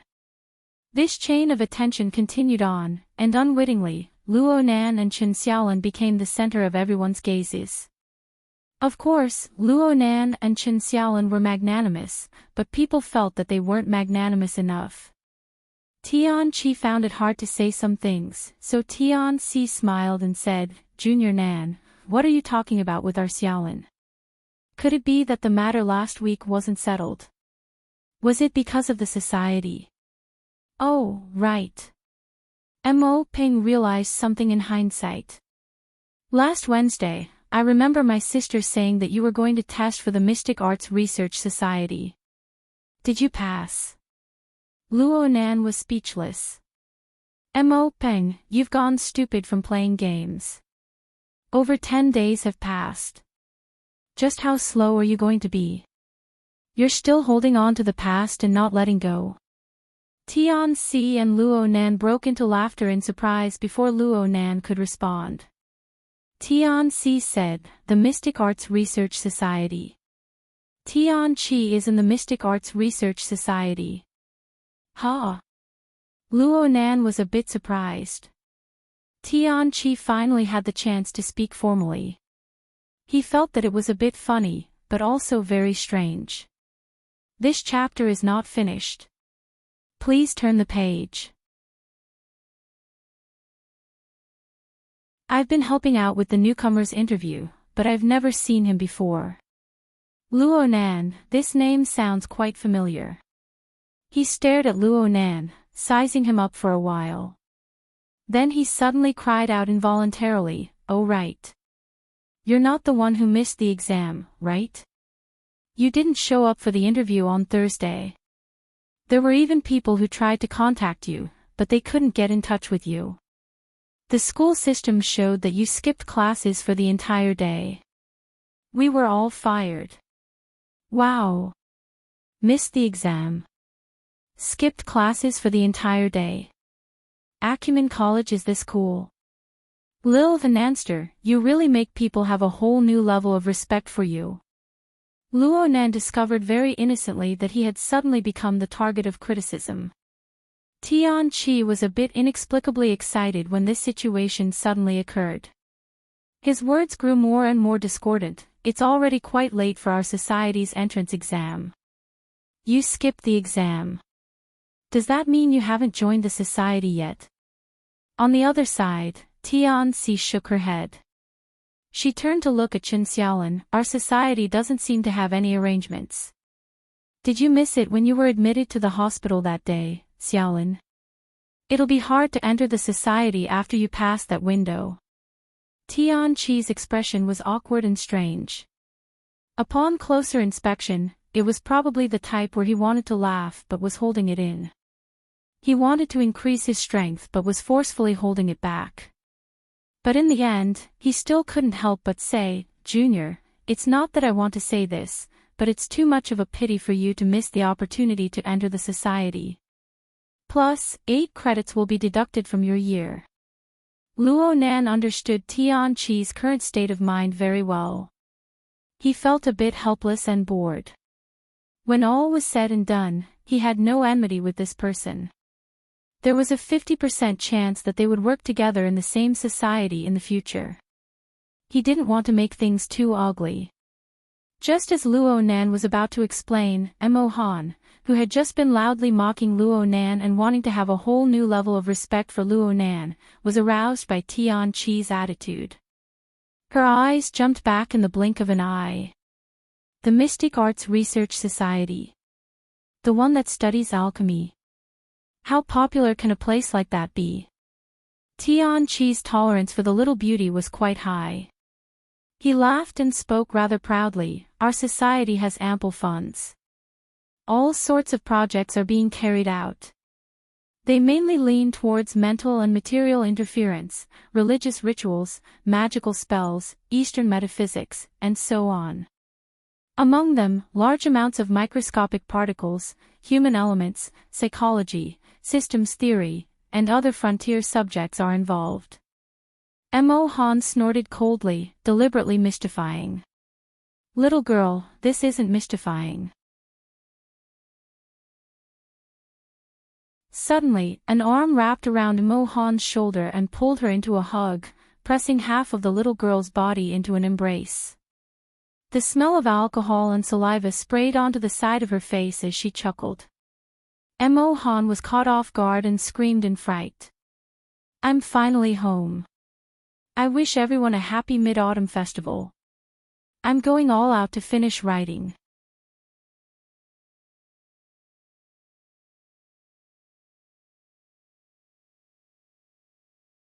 Chapter 169. Everything happened too suddenly.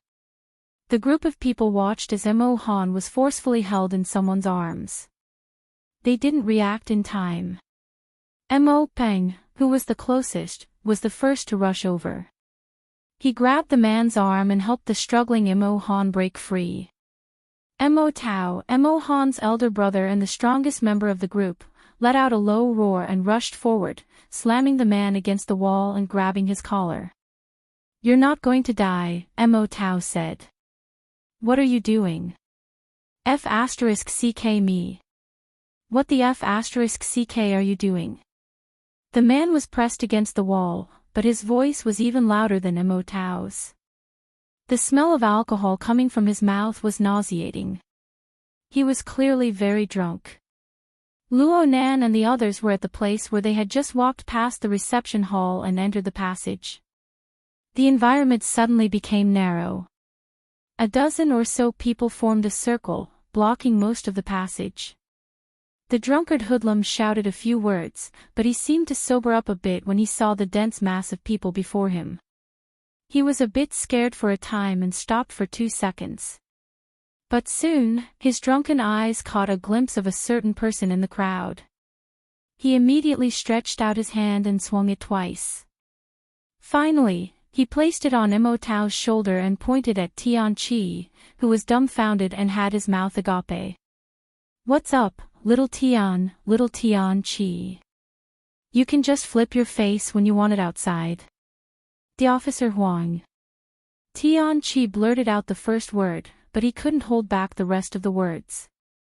The man's many years of accumulated power made him feel weak in his heart. But the current situation truly exceeded the limits of his face. His fair face soon flushed red. If he could, Tian Chi would certainly want to dig a hole in the ground and bury himself in it.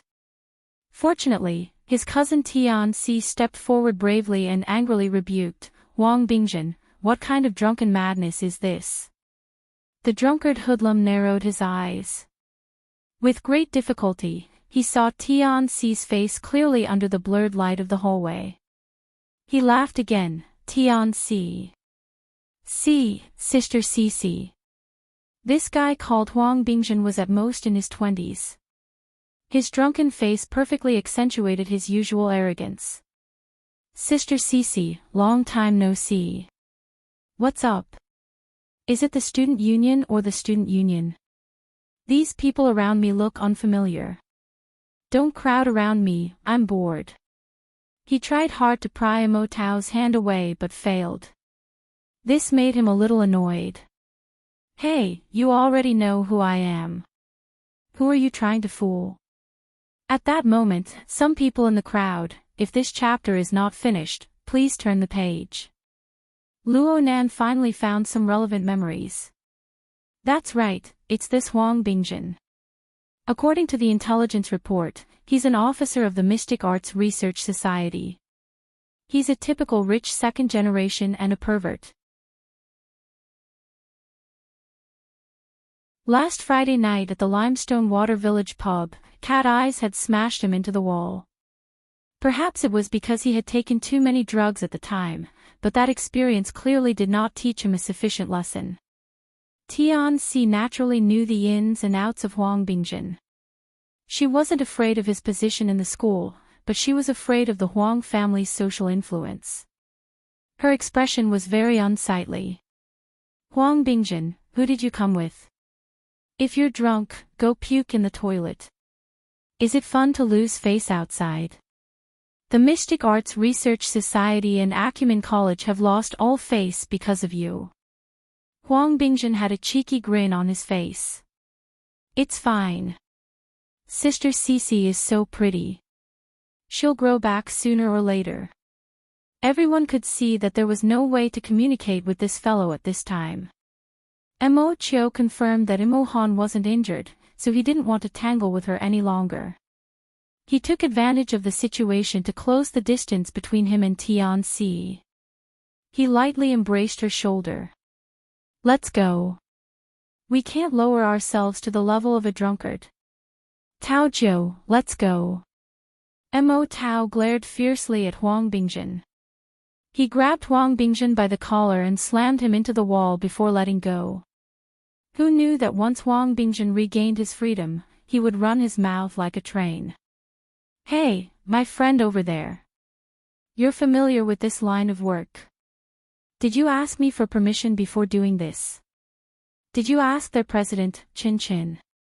This fellow had an intoxicated look on his face, but his heart wasn't. His words were poisonous.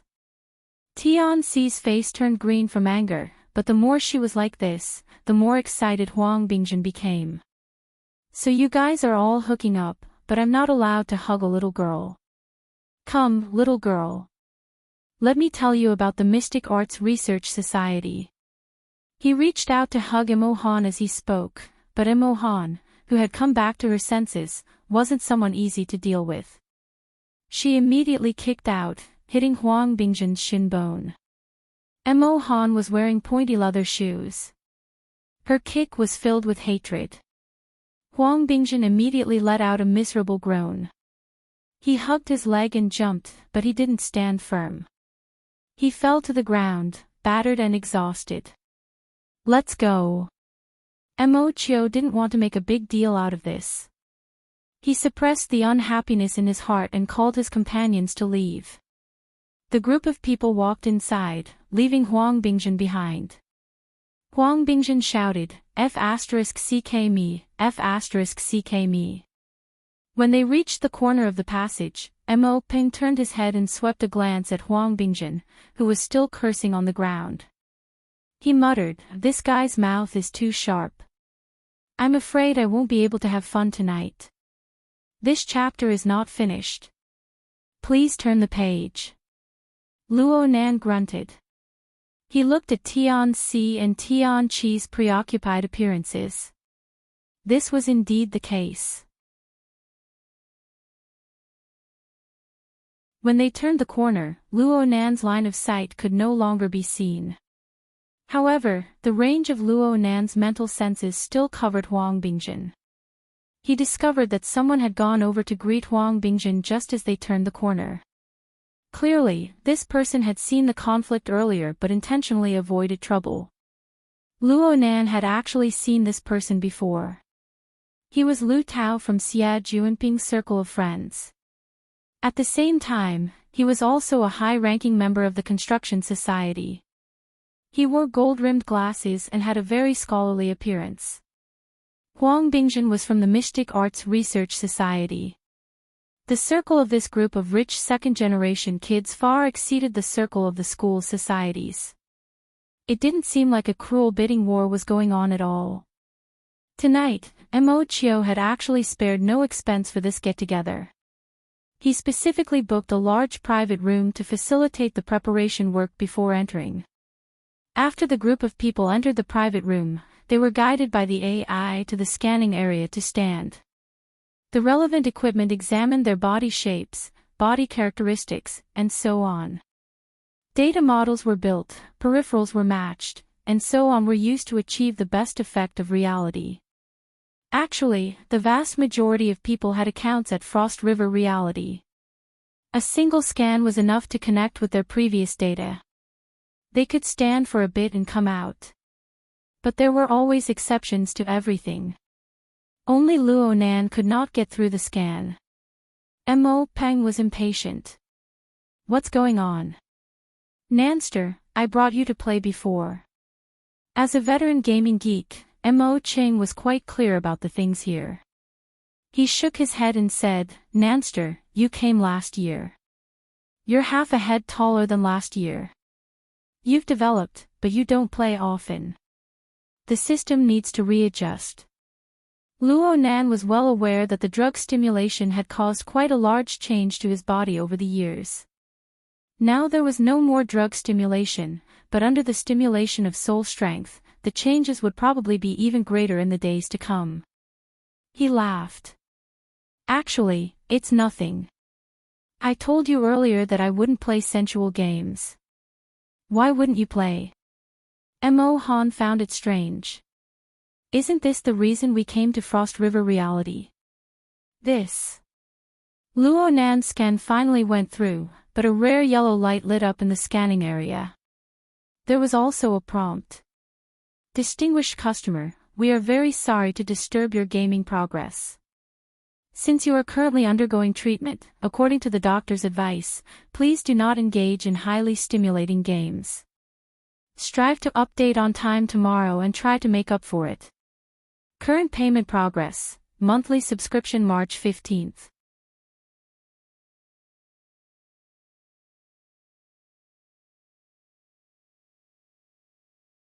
Chapter 170. Following the sound of the notification, Luo Nan's account in Frost River Reality had many privileges temporarily locked down. They were displayed as restricted. Even the peripherals and equipment that were sent over were different from those of other people. Everyone in the room looked at each other in dismay. I've lived long enough to see something like this happen? Even an expert like Mo Ching had never seen such a situation before. He clicked his tongue in wonder for a time. Luo Nan was calm. The scan results were one thing. The most important thing was that his medical records from Renai Hospital had been entered into the database. This situation only occurred when the two were combined. It could not be said that Frost River Reality was wrong. Many of the current somatosensory games used microstimulation of the nervous system to obtain more realistic effects. For Luo Nan, whose nervous system operated at a high rate, this was a big taboo. Mo Ching walked over to look at the specific restrictions and shook his head. I can't go to Area A and B. I can only play in Area C. The gaming area of Frost River Reality had a total of 3 levels. Area A was Reality Replica, Area B was Reality Immersion, and Area C was Reality Experience. The intensity of stimulation to the nervous system decreased in order. Of course, the degree of playability was the same. Area C was generally targeted at the elderly, children, or adults who wanted to relax. Young people who pursued excitement generally disdained this area. Luo Nan had talked to Mo Peng about the intensity of the game before he came. He just did not expect Frost River Reality and the hospital to be so extreme. Mo Peng reacted quickly. He spoke with a sense of loyalty. Then how about this? I'll accompany Nanster to Area C to practice his wilderness skills. You guys go wherever you need to go. Luo Nan walked out of the scan area and put on his combat suit peripherals. At the same time, he shook his head. I don't need you to accompany me. You can go play with Brother Seven and the others. It was not easy for a gaming madman like Mo Peng to come here. He definitely wanted to go to the most exciting area, Area A, to experience the effects of reality to the fullest. Mo Peng was still thinking about it. At this time, Tian-Si smiled and raised her hand. I can't play games. I can't stand things that are too exciting. I'll stay in Area C. Since she had started, Mo Chio laughed. I'll also stay in Area C.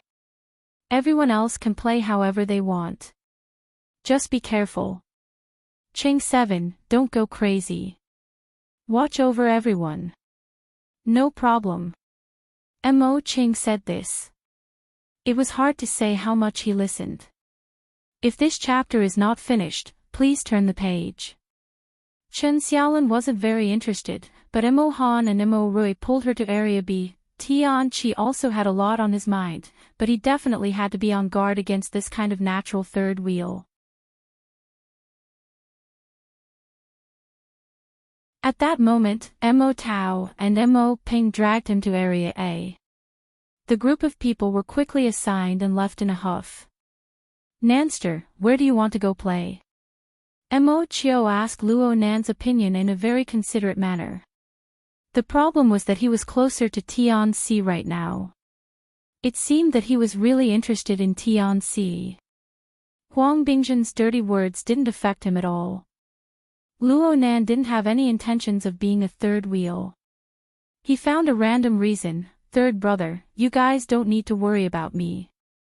I'm going to the 10 days in the wilderness to do some basic training. I'm also going to train my body in passing. Alone? No, Mo Ping can also turn on the guidance mode in Zone A. I'll call him when I get there. Luo Nan's wristband received a call as he spoke. It was an unfamiliar number. It just so happened that Luo Nan was about to pull away from the two main participants of the social gathering. Luo Nan raised his hand and gestured for them to move to the side. Hello, Mr. Luo. I'm Bai Xinyan. Luo Nan was stupefied for a moment before he reacted. Bai Xinyan. Wasn't that the brilliant disciple of Dr. Clay that Octopus Bro had mentioned? The one who had come to Xia City to help Octopus Bro with his early treatment and data collection. Especially since she was Mr. Bai's daughter, Luo Nan hurriedly added a greeting. Hello, Ms. Bai. Bai Xinyan's voice was low and gentle. It was very pleasing to the ear. Mr. Luo, the examination will only start tomorrow night. However, I just retrieved the information from Ren AI Hospital and the association. I saw the results of the automatic examination last night. It seems that there are signs of relapse. How do you feel now? Luo Nan secretly admired this person's strict attitude, but he couldn't say that the wraith sign was cheating him. He could only vaguely say, I really do feel a bit uncomfortable. I feel like the pressure has increased, perhaps your soul power has grown again. There will always be a period of rapid growth before and after an ability user awakens.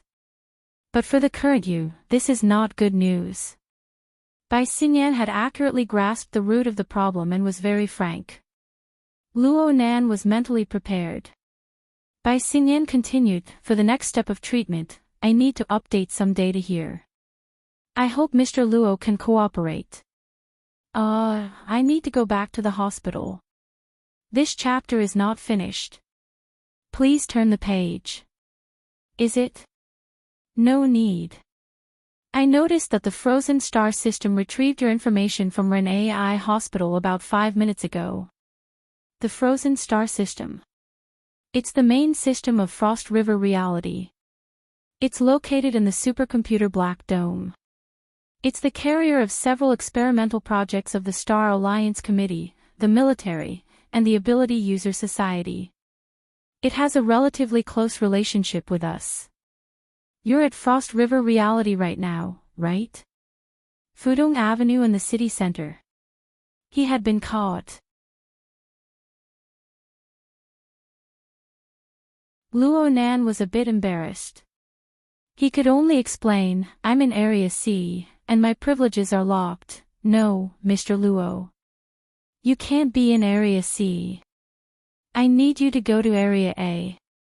Frost River Reality Area A's competition space has a classic competition event. You should have heard of it before. It's the Frost River waterway. Frost River Reality is named after it. Yes, I know. Not only did Luo Nan know, he had personally experienced it. It was when he followed Imo Pang and called Imo Han, Sister Pomegranate. That time was simply too embarrassing. Luo Nan still had lingering fears just thinking about it. The Frost River Waterway is actually a human body limit test project developed by our laboratory. It's equipped with an information collection device that can be used as a detection device to revise the relevant data. Then, Luo Nan was just about to ask when his wristband vibrated. He received an email in his inbox. Inside was an electronic key and the relevant method of use. Bai Xinyan's deep and melodious voice lingered in his ear. This is the temporary privileges of the Frost River Waterway. You can enter Area A through this. Then all you need to do is follow the requirements of the system.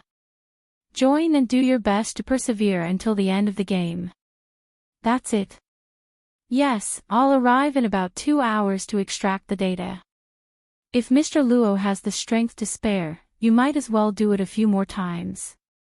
This will help the system collect more comprehensive information. Luo Nan was very surprised. Miss Bai has already arrived in Xia City. I just arrived not long ago. Bai Xinyan did not say much.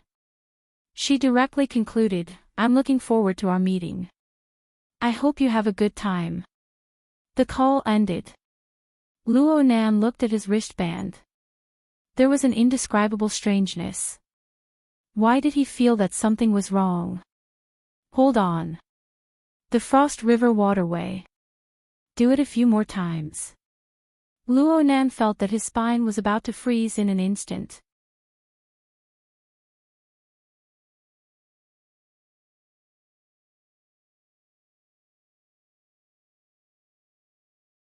Chapter 171. Luo Nan stood still.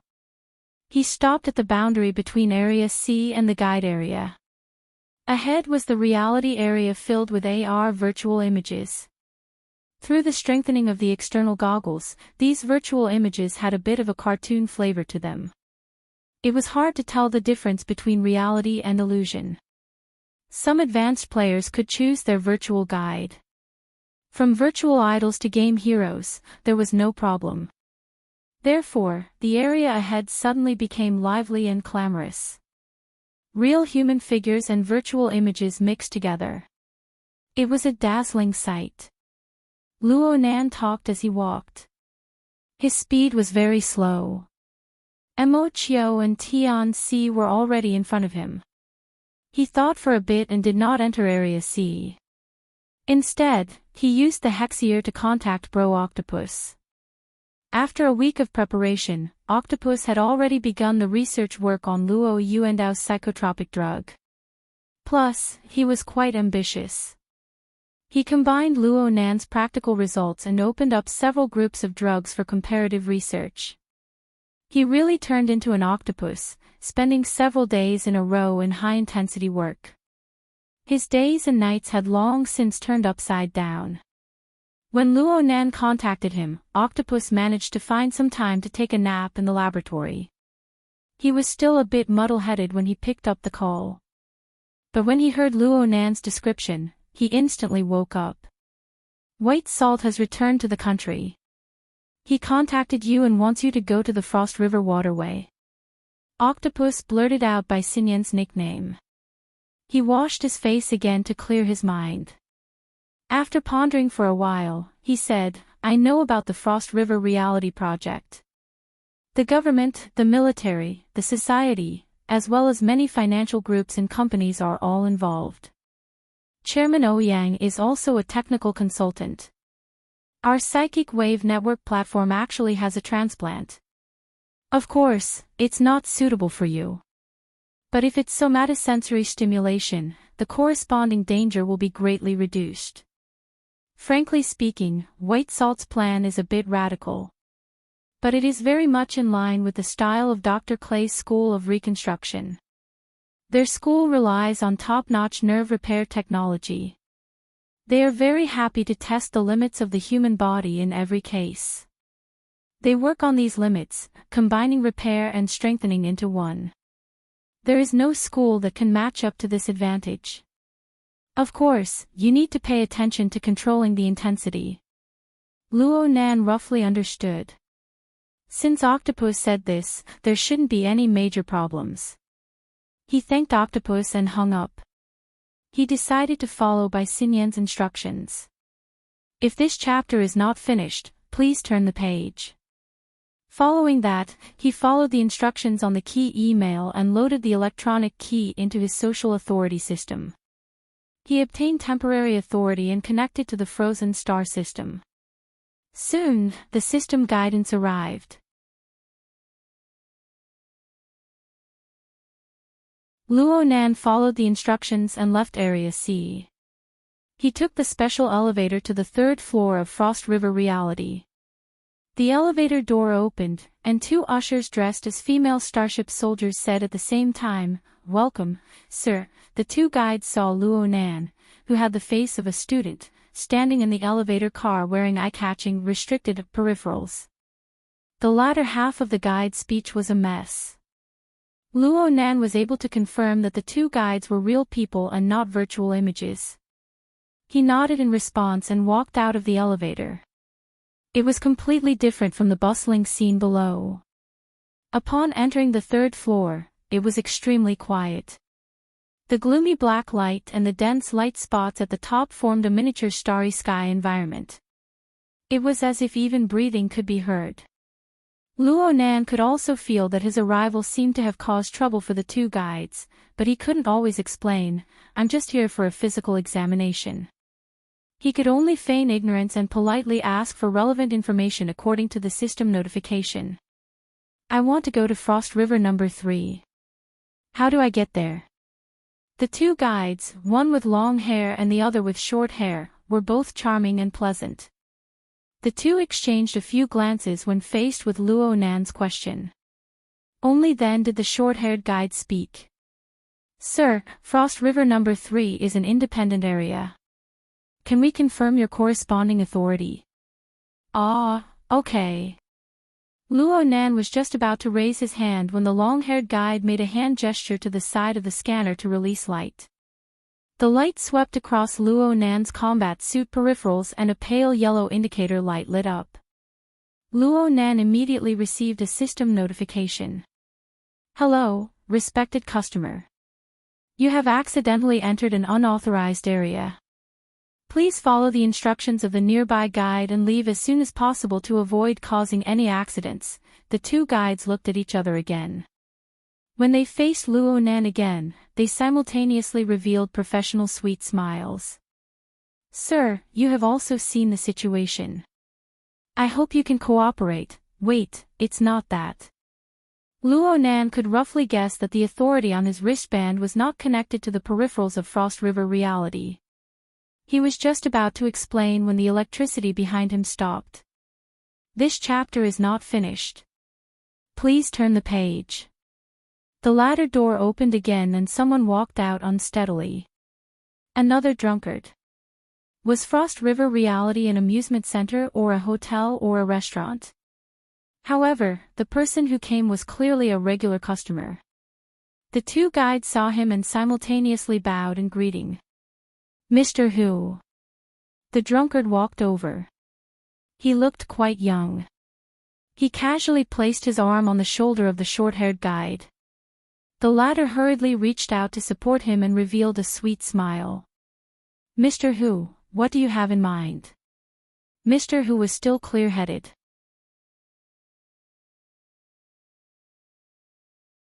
"Give me a private room and an environment that can quickly hypnotize me.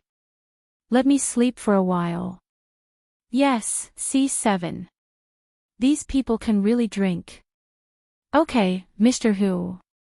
The short-haired guide supported Luo Nan and walked inside. She indicated to her companion to quickly solve Luo Nan's problem. Mr. Hu moved 2 steps sideways like a crab. He could not walk properly. He got closer to Luo Nan and his drunken eyes swept over Luo Nan's face. At this moment, he was stunned. He suddenly reached out to grab the goggles on Luo Nan's face. Luo Nan took half a step back and avoided the grab. He frowned. "Mr. Hu, fellow student." The two guides spoke almost at the same time, but they did not know what to say. It was clear that they could not handle this chaotic situation. Mr. Hu was about to reach out, but at this moment, there was a knock on the door. The door of a room at the end of the corridor opened and a woman in a dark professional suit walked out. Seeing this person, the two guides seemed to have found their backbone. They called out at the same time, "Manager Ian." The lady also noticed the situation here and walked over. As she got closer, her appearance gradually appeared in the dim light. She looked to be in her 30s. She had a beautiful face and an elegant demeanor. Her exquisite makeup brought out the mature charm of a woman. Her gaze swept across Luo Nan and Mr. Hu's faces. She immediately smiled at Mr. Hu and said, "Little boss, you got drunk the moment you came here. Do you think I specialize in sobering up soup?" Mr. Hu was inexplicably afraid of her. He straightened his body and waved his hand. "Sister Lo, I didn't mean that." Madame Ian turned her face again. She wanted to say something to Luo Nan, but she saw this young man staring at her face blankly. He was clearly in a daze. You're tuning into the LoveLore Library YouTube channel. We're so grateful for your support, and don't forget to subscribe to join us on this incredible journey through captivating stories.